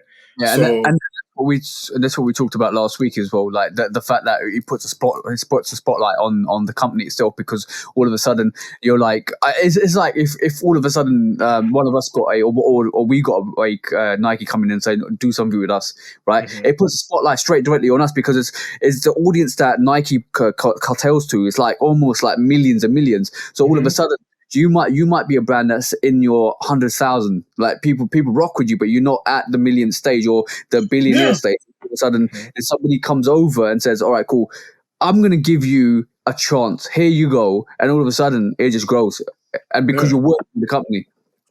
And to that point, to both of y'all's point, when I first discovered I'm on my year, and I'm like, "Oh shit, this dude, he doing this in the city." And me being from the city, having so much pride, with just being from Atlanta and the type of city it is. And I'm like, okay, this a dude that ain't from here, that came here and found the home and found the purpose, and he actually rocking with the city. So yeah, then it led me to want to do other cops, not just the I'm on my year collabs.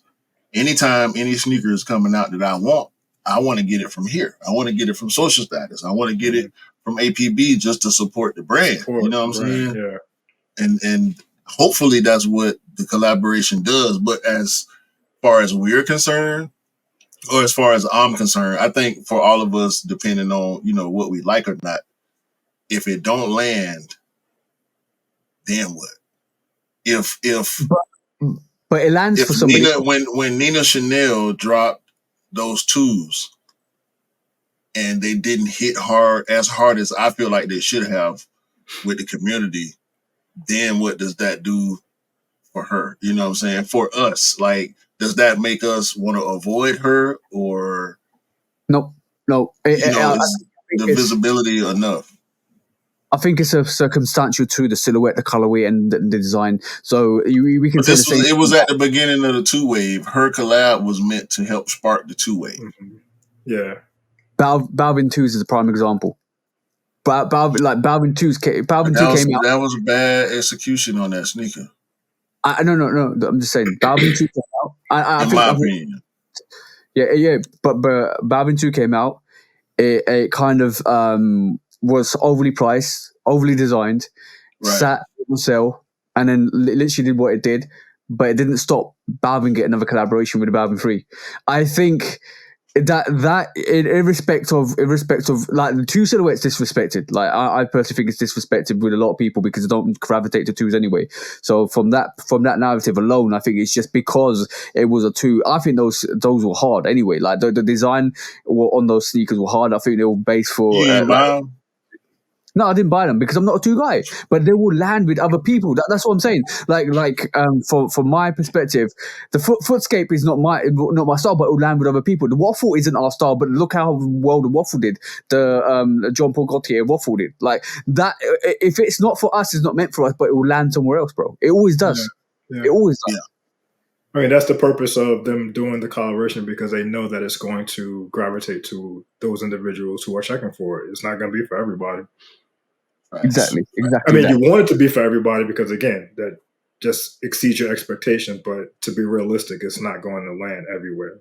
for everybody. Nah, that's always the expectation, and that's always what we hope for. And to be honest with you, with stuff I don't like, I still want it to do well because I want the brands to continue to do well.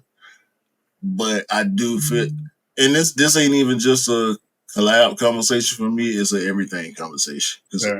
Yeah.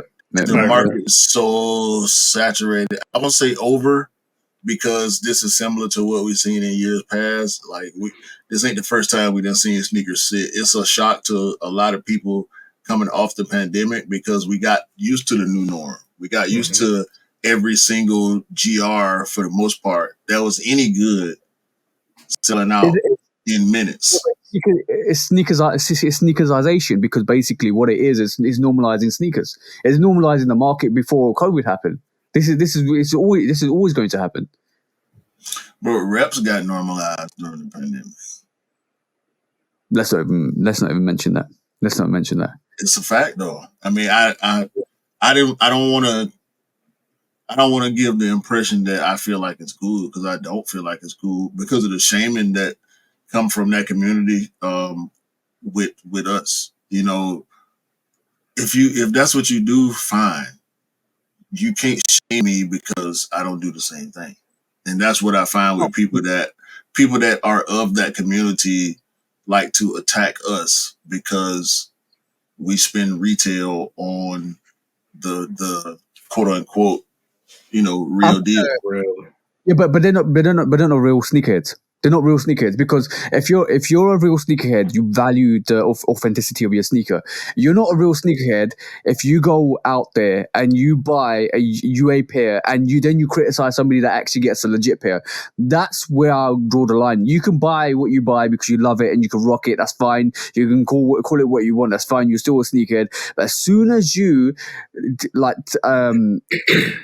say that why you guys buying pairs for 170, 180 pounds or $220, or why you paying resale for these pairs or for $300 or whatever it is, when you can go and get it on the UA market, you guys are idiots. That's where I draw the line. As soon as that word idiot comes out, you're not true sneakers, because you don't really value the authenticity of the sneaker, because you criticize people that actually can get the sneaker.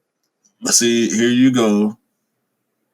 And they'll take that. They'll take what you just said and bring the same energy. You know what I'm saying? Like I ain't got no disrespect to offer to them people. If that's what you feel like you want to do, cool. Like financially, I understand.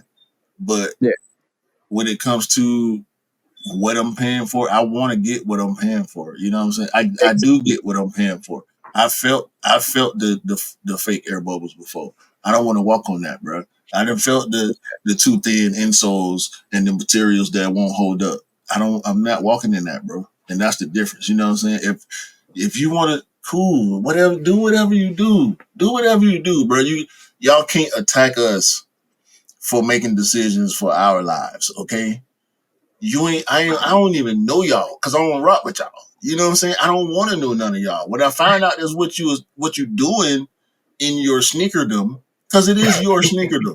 You can call yourself whatever you want to call yourself, okay? You can call yourself a collector, you can call yourself a sneakerhead, bro. If they not coming from the factory that they supposed to come from, and we all know what that means when I say they supposed to come from, and the way they're supposed to be made, and the materials that they're supposed to use when they're being made, it's not the same, bro. You can tell me it's coming from the same factory. I'm not buying that, bro. They're not using it. If it is coming from the same place, it's not. They're not using the same materials. They're not using the same. They can't, bro. It's too much implications. There's too many liabilities. Bro. They can't, bro. They can't put a real air unit in a fake Jordan sneaker, bro. They cannot do that. They'll get taken down. I'm going to say one thing, and then we'll call it, because it's getting on too long. But I'm going to say, you can do what you want with your money, right? But your sneaker then built with twigs and not bricks. That's all I'm saying, because a big bad rip is just going to blow your house down. They're going to blow your sneaker straight off your feet, boy. Go outside in the rain, boy. Watch the threads start unraveling. Go ahead. You go run in them bootleg Air Max. Go play basketball in them fake Jordans. I was going to ask a question. I was going to ask a question, but I think you're trying to move on, so I'm going to table it. No, go ahead. As please. it refers to the whole UA situation. So I like to think about stuff like this because I know it gets very heated and debatable when people start talking about the legitimacy of sneakers and reps and whatnot. But then I thought about it one day. I was like, how Nike has established this whole refurbishing project, right? Mm-hmm. And I was like, what if Nike are actually, they bought out the UA, facilities. Nike buys out or invests in these, replica creating facilities, and they take those products and push them as their refurbished products for that lower price point. Oh, controversy 101. Would it still be a debate about it being a rep or UA? Because it's still coming from Nike, but it's just under a different umbrella. You know what I mean? Would people then lean more to buying the UAs because it's cheaper and still being pushed by the brand? Why are you doing Would this people to still me? stick to their guns and be like, you know what? Nah, I'm gonna stick to what I know. You know what I mean? It's just food for thought. You know what I mean? Let me answer one question there, right?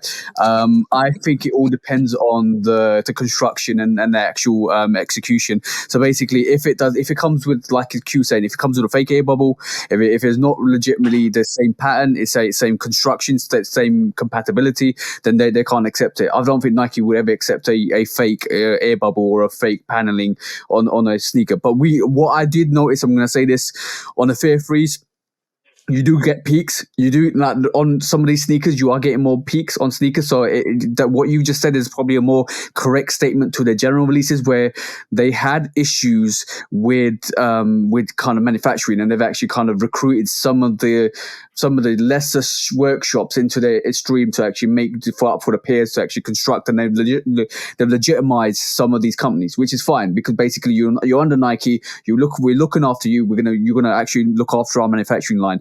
That's fine. But I don't think Nike will ever risk getting a UA or a replica, because people for some reason consider them differently, and refurbish that and sell it, because I think their reputation is too big enough for them to actually kind of put that on the line. Because if somebody finds out that their refurbishment programs got fake air bubbles or fake paneling or fake elephant print or fake this or fake that, I think they will lose reputation. 100%. Okay. So look at it in this sense too, and I respect that as well. Look at their quality control.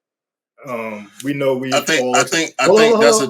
Wait, I was gonna say I think that's a direct result of what TJ was saying. Them having these other tiered factories come into the umbrella. Okay. Yeah. And I was gonna say, like, look at the quality control. We've all purchased shoes that had some sort of defect, of some sort, and then of course it's questionable as to, damn, are these official because they look like this, and why would Nike even put these out? But then you also have it where Nike is putting out B grade shoes because of the quality control issues. You know what I mean? Right. So that's where my question is coming from. Where it's like, what would be the difference if Nike were to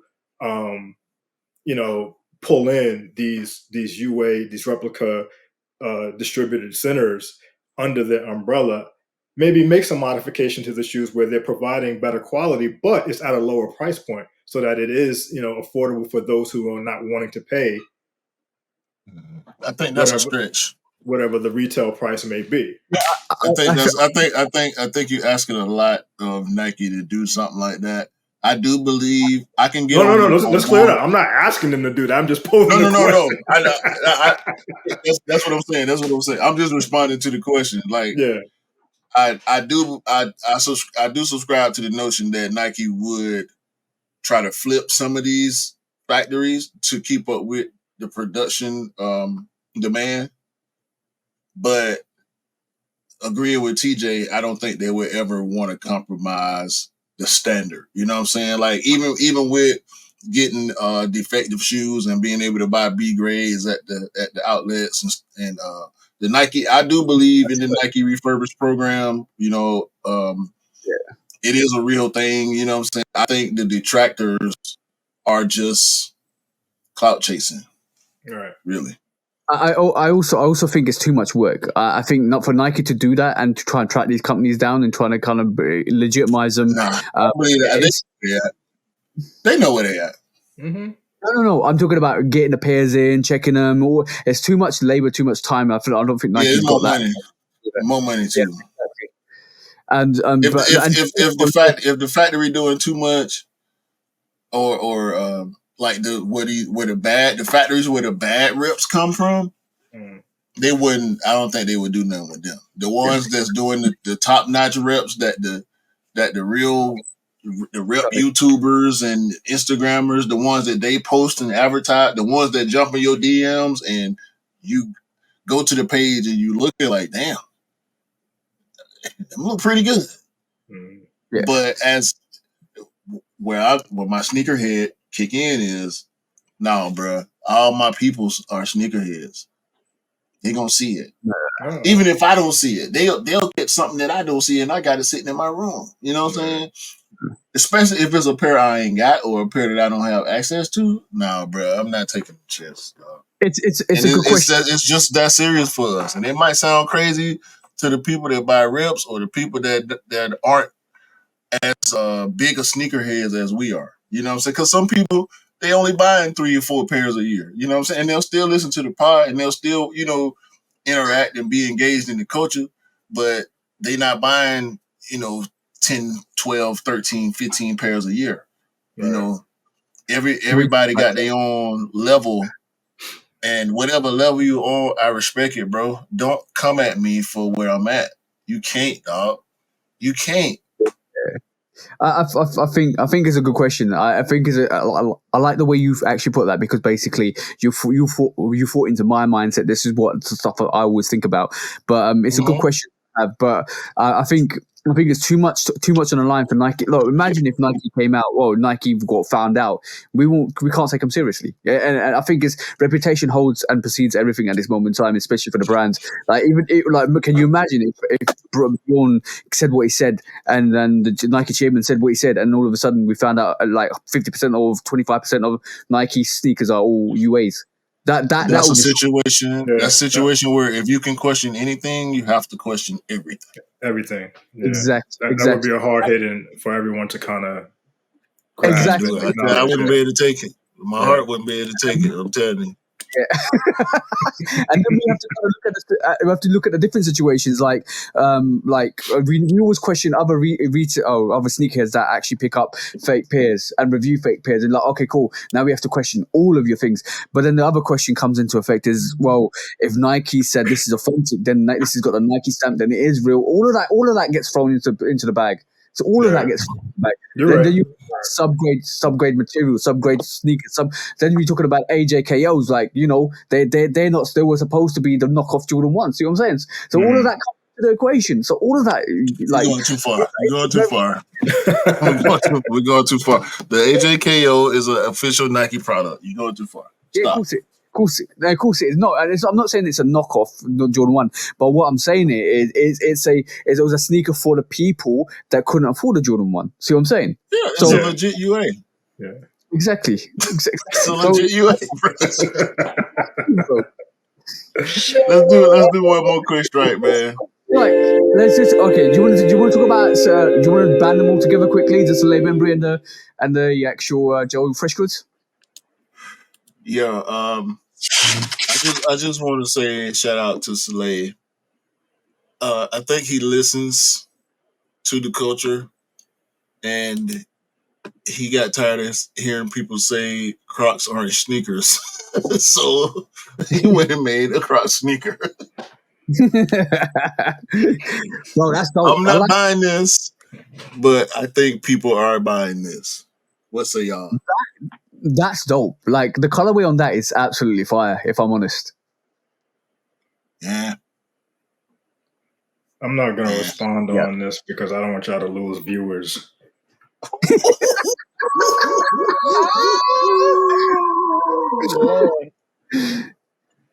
I for one, personally, have never been a fan of Crocs. Again, this is just my personal view. So please, do not take it up. with the host of the Shoe Dog podcast. These are my views and my views only. Okay. With the disclaimer out of the way, please tell us how you feel. Please. I want to know. These are a sassy looking shoe, man.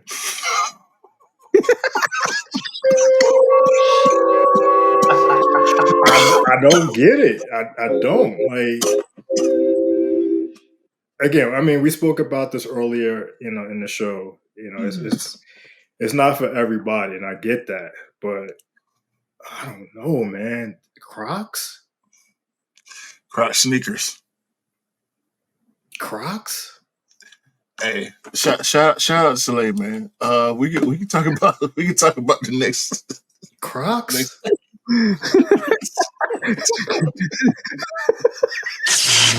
Next quick strike. That's a quick strike, all right. Oh yeah, that was quick. We get it. We can. I like the fact that one was just saying Crocs. Crocs. Did he say something wrong? Did he say something wrong? All right, cool. Next quick strike. Well, I think this is absolutely dope. This is the JOE FRESHGOODS 990 V4, and basically this is the new collaboration with New Balance for Belly, bro. Have you guys seen Belly? Yeah, of course. What have I seen it? Of course. How many times have I seen it? Is the question. The most iconic movie you could ever Shout get. out to Hype Williams. Yeah. Big shout out to Hype Williams. Shout out to Rest in Peace DMX. Shout out to Nas. Shout out to all the great hip hop stars and people that was involved with that classic move. Belly, the first Belly, just Belly. Yeah, ain't no Belly. numbers on the end of Belly. Okay, if it got a number on the end of it, pay it no mind. Bro, there's so many iconic scenes to that, like a crazy movie. If you guys haven't watched Belly, go and watch it. I'm just saying, go and watch that movie. I'll probably will end up going watching it this week again because that is that Watch good. It twice. Yeah, bro, so good. To me, it's as good as Scarface. If I'm honest, it's that good. Yeah, well, you can. You reckon? Yeah. Scarface. I got it higher than Scarface as far as street movies, gangster movies are concerned. I got it higher than Scarface for sure. Yeah. But like, I'm gonna say there's 3 variations of this 990 V4 New Balance, and the first one is the intro, and that intro comes from I think when you got DMX and Nas at the front with all white covers. Then you got going through the pictures. The third variation, because you got the outro variation with intro. They did this. No, Keisha. Oh, Keisha. Oh, Keisha Blue. Blue. He said, "Oh, Keisha. Oh, Keisha." Bro, that scene, that whole scene with Keisha, right? She's always in that blue light, bro. That is so iconic, bro. That's and the last sneaker is the outro with Nas sitting with a black painting in the back, bro. Like, that is dope. This whole collaboration is super fire to me, in my personal opinion. I like this a lot, bro. I like this a lot. The way they executed, bro. Hey, Bjorn. Hey, Bjorn. Shut up.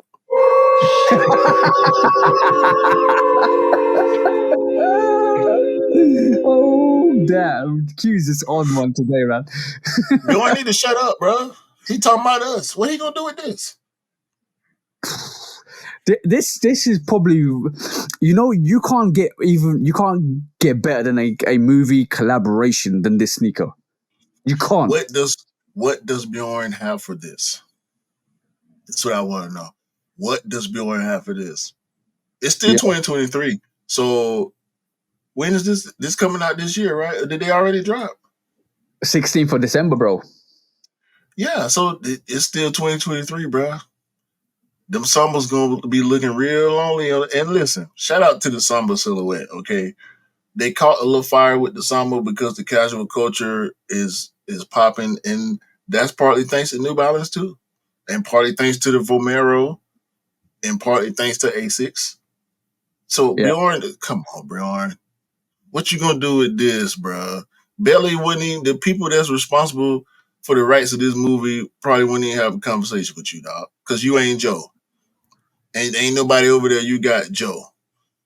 Lorenzo is him, bro. Jerry Lorenzo is him. All right. But come on, bro. What you gonna do with this, bro?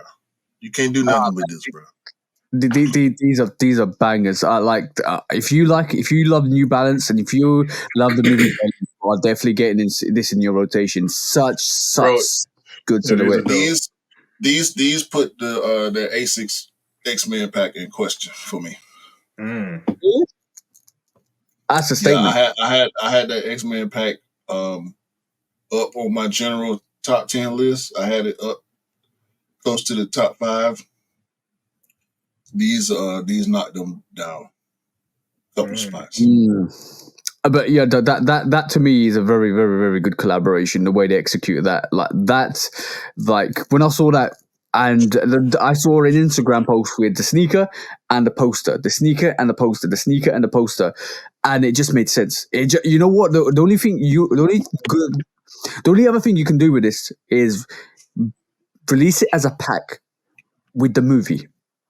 And make it a situation, and if they did a limited pack, like I'm talking a briefcase, like a big briefcase, you open them up, all 3 sneakers all packed in one with the movie on the side and the posters in as part of the release, and it's like a friends and family or whatever they want to make it. That would be the best presentation you could ever do, bro. Yeah, ad campaign,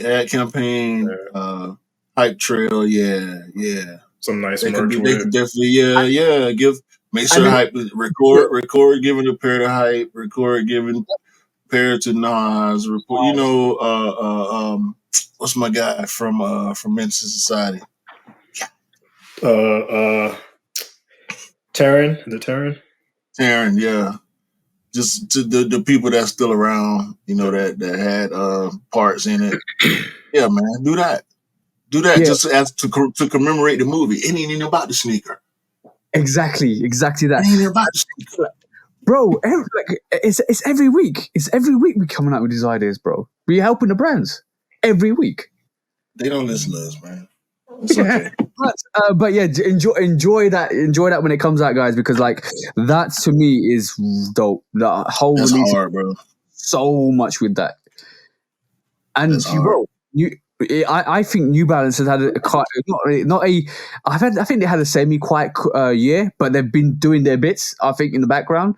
But this is the icing on the cake, bro. This is the angel on the top of your Christmas tree. 100%. This is dope. Yeah, I like them, bro.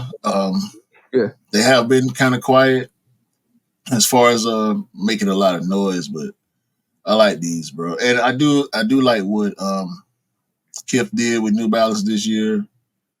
They had some heaters, but Joe hadn't necessarily made as much noise this year as he made before. So I like these. I like this. I like this for New Balance. I like this for JOE FRESHGOODS. I like this for Bjorn. 100%. It's dope. And I just clocked what you just said, bro. Seriously, bro. You're on his neck today, bro. You shouldn't have said what he said, dog. That's disrespectful. You ain't in a position to do. That's like Ruben Patterson calling himself the Kobe stopper. Trash. Pretty much, bro. Pretty much. So Kobe didn't get 42. He got 38 because you made 2 good plays. Come on, bro. You still got 2 buckets, bro. But that was the quick strikes for today. But today I have something for you guys.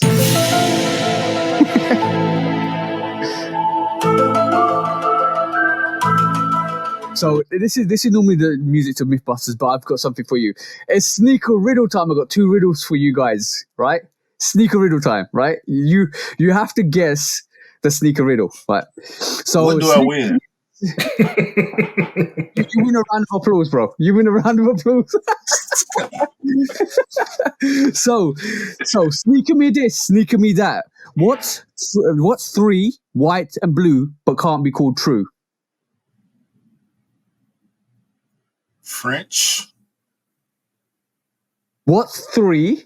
The number 3, white and blue, but can't be called true. 3, white and blue, but can't be called true.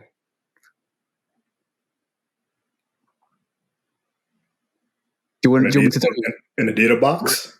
Racer blue? No. What's 3? The number 3. Yeah. White and blue, but can't be called true. Racer blue is my answer. Oh, okay, cool. Vaughan? I said an Adidas box. That's a good answer. That's a good answer. It is the Jordan 3 Wizards, basically, because it can't be called a true blue 3. Okay. I skipped right over that one. Right, cool. I went to Racer blue. I should have said the Wizards. You're right. All right, the second video. I've got more, but I'm going to just do 2 today because we're running out of time. Right. What goes snap, crackle, and pop? Rice Krispies.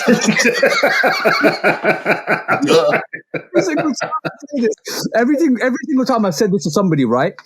They've always said Rice Krispies. And you know what? That is the right answer. So I'll give you that's not the answer I'm looking for today, right? Because Rice Krispies go snap, crackle, pop. But yeah. Snap, crackle, and pop. What do you want to go snap, crackle, and pop? Your ankles, if you wear wavy That's bands. what I was thinking too. Your ankles if you're wearing the UAs. Oh my gosh. Another round of applause to you guys. But it is the correct answer is a reseller that realizes the sneaker bubbles just burst. You're stupid. Wow. Yeah. His feelings all crunched up right now. Exactly, bro. Exactly. I'm glad you guys laughed at that because my girlfriend didn't laugh at that. She didn't understand it. Okay. Well, if you guys enjoyed that, we might bring you some more riddles next week or the next follow podcast. So join in and tune in for the fun. Well, I didn't enjoy that, so y'all join in. Y'all join in with me. Anyway, man, listen. We've been sitting here for hours of change talking crazy just to do one thing. One thing all week. Let's do it. Let's go do it. Resale is too high. Damn resellers. Order. When hype beats go too far. These damn hype beasts. Order in the court. Order. When the back door opens. Guilty. It's time for order in the court. The sneaker court of public Guilty. opinion.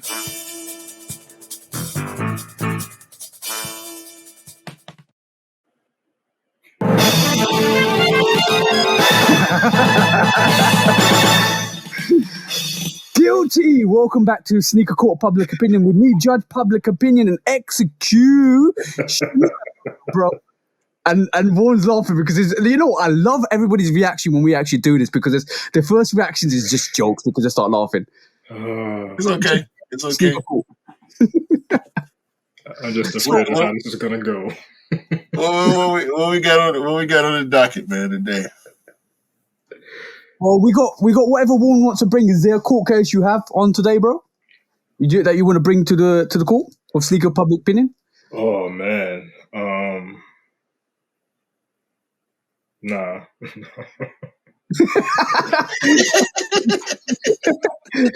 He's like, nah. You know what? I can't deal with it. Like, you guys are too much. You guys are too much. Well, don't fret. We have other cases. What else can we bring to court this week? Okay, so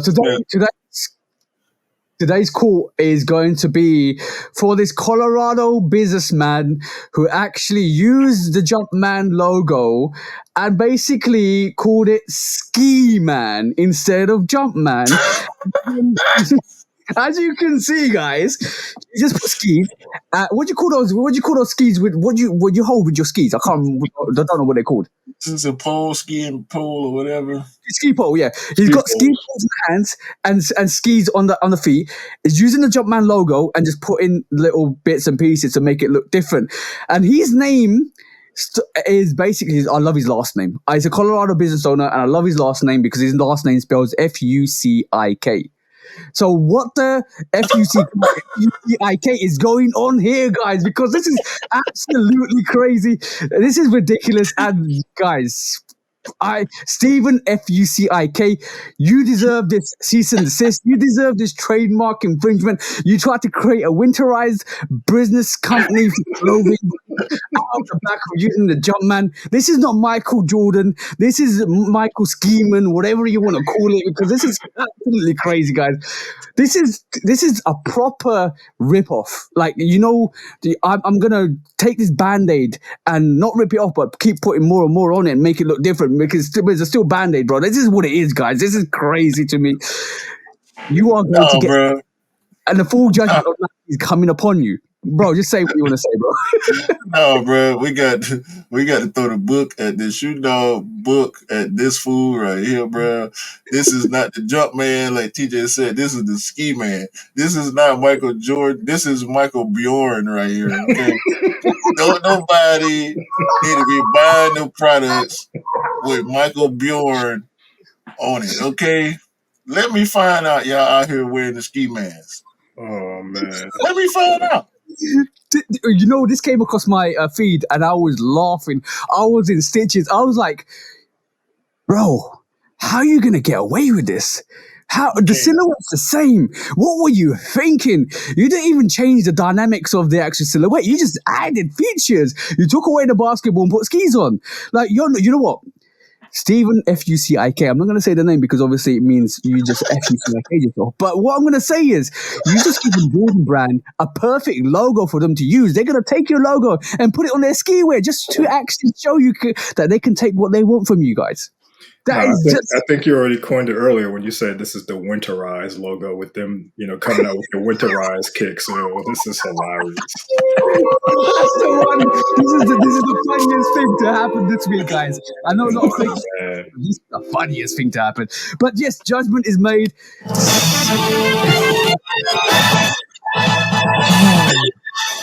Stephen Fucik. Mr. Fucik. You know what? You just Fucik'd yourself because you are going on that judgment, bro. Give us the verdict, Q. Yeah, Mr. Stephen Fucik. He should only be able to wear ski boots on his feet and ski goggles on his face for the next 9 months straight. Every day he come outside, ski boots and goggles. In the summertime as well, just make you sweat a bit. On that, guys, that was Sneaker Court of Public Opinion. Good judgment, bro. Your sentence start March the 1st and it's over October the 1st. That's it. Boots and goggles. Great. That was great. I'm sick of it. Wow. When resale is too high. Damn resellers. Order. When hype beats go too far. These damn hype beasts. Order in the court. Order. When the back door opens. Guilty. It's time for order in the court. The Sneaker Court of Public Guilty. Opinion.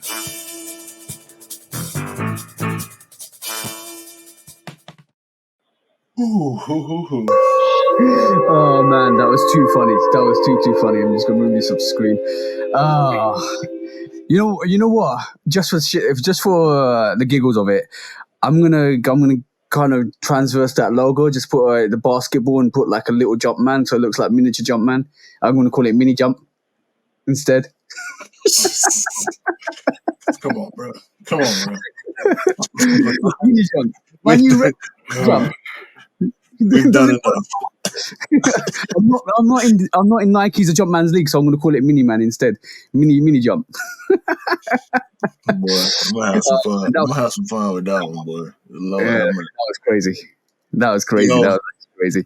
Mr. V, Yes, sir. we appreciate you coming on, bro. I appreciate you guys having me, man. We appreciate your insight. We appreciate getting to know a little bit about your history, the lineage, the length of time that you've been doing this. Albeit off and on, bro. We don't discriminate. Okay. Life's all of us. All right. Our interests change sometimes, and the time that we got to do certain things that we may want to do, sometimes you have to do what you need to do instead of what you want to do. And life comes into play, but the fact that you are still in the game and you influenced this relationship, you are a part of this podcast, whether you knew it or whether you want to be or not. And I can understand why you wouldn't want to be sometimes. You are a part of the reason why, a big part of the reason why this exists. So it was only right to get you on, bro, and be able to chop it up with you and let the people hear your voice and understand who Mr. V is when we drop your name. So in the future, when we drop it for the people that listen on the regular, y'all know Mr. V yourselves. Can we get a round of applause for Mr. V, please? Yeah. And Vaughan, just shout your Instagram so people can follow you, because basically it'll be, you need to go and follow Vaughan. I think it's every time I see a new post from Vaughan, it's all absolutely awesome. Absolutely awesome. Yeah, my Instagram is The Collector of Sneakers. That's where I post, my sneaker content, which is just pretty much whatever I cop at the moment. But yeah, I want to thank you guys for having me on your platform. I'm very humbled at the fact that you guys fostered this relationship based off of a simple introduction. Again, it came by way of all us having a love for sneakers, which is, again, the bridge that brought us all together. But I'm happy of your success and what it is you guys are doing. You continue to doing, and keep it going, man. You have my support whenever you need me to stop in, jump on. Just shoot me, DM, text, whatever the case may be. I'm here to support you guys and everything that you do. But again, I'm very humbled and I'm appreciative of this opportunity because, I'm not a guy who's normally in front of the camera. I'm normally behind it. But you guys spoke so highly of me, to your viewers about fostering the relationship you guys have now, and to even know that this wouldn't be possible without the initial introduction. So again, that's a humbling moment for me as well, and I'm thankful that you guys were able to come together and establish that relationship. I think for me, it's always to keep the people that you value the most close to you, and like I would say the same. I think Q has the same feeling as I do. I do. It's like I do respect and love you a lot, bro. And I love what you do. You keep doing what you're doing, and you will always be to us a part of the Shoe Dog family. 100%. Like you will never in an instant think that you're not, because you, like, I remember, just a little sidetrack. I remember was about a year or so ago when Q was like, I was at this was it SneakerCon or RickCon or something? No, at the mall actually at Stonecrest. Stonecrest, yeah. And he's like, there's somebody tapped me on the back, and I turned around and there's Vaughan behind me, like big guy Vaughan behind me, like, oh crap. See what I'm saying? And like that's what it's all about. That's what it's about. It's memories and catching up with people. It's awesome. It's a very awesome feeling to actually, and I'm glad you, like I said, without you, bro, this wouldn't exist. That was one of the crazy parts about it. I didn't even know Mr. V was local to me, but kind of find out we pick up at the same mall. So for even that to be part of the scenario, it just made it even better. So. Yes, sir. Awesome. But we're gonna call the podcast. It's 95 episodes in, guys. We're nearly. I know you don't want me to say this. We're nearly 100 episodes in, bro.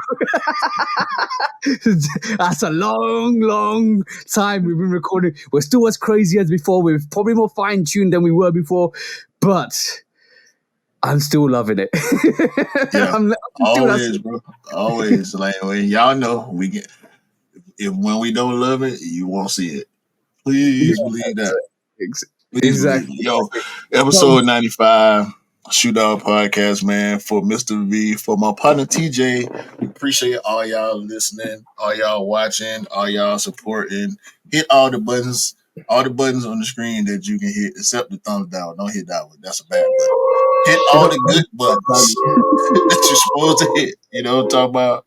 And please have a great day, great week, great month, and continue to kill it for this little bit of time we got for the rest of this year. And please do remember to only buy what you like and rock what you like. Okay? And don't believe the hype, because the hype ain't real. And get all the holiday deals that you can get. I gotta say, get all the holiday deals you can get. Okay? And remember, sneakers don't make you cool. You make the sneakers cool. 100%. For sure. Word. For sure. Word. You got it from Mr. B. We up out of here. Shoot Dog Podcast, y'all. Peace. Peace.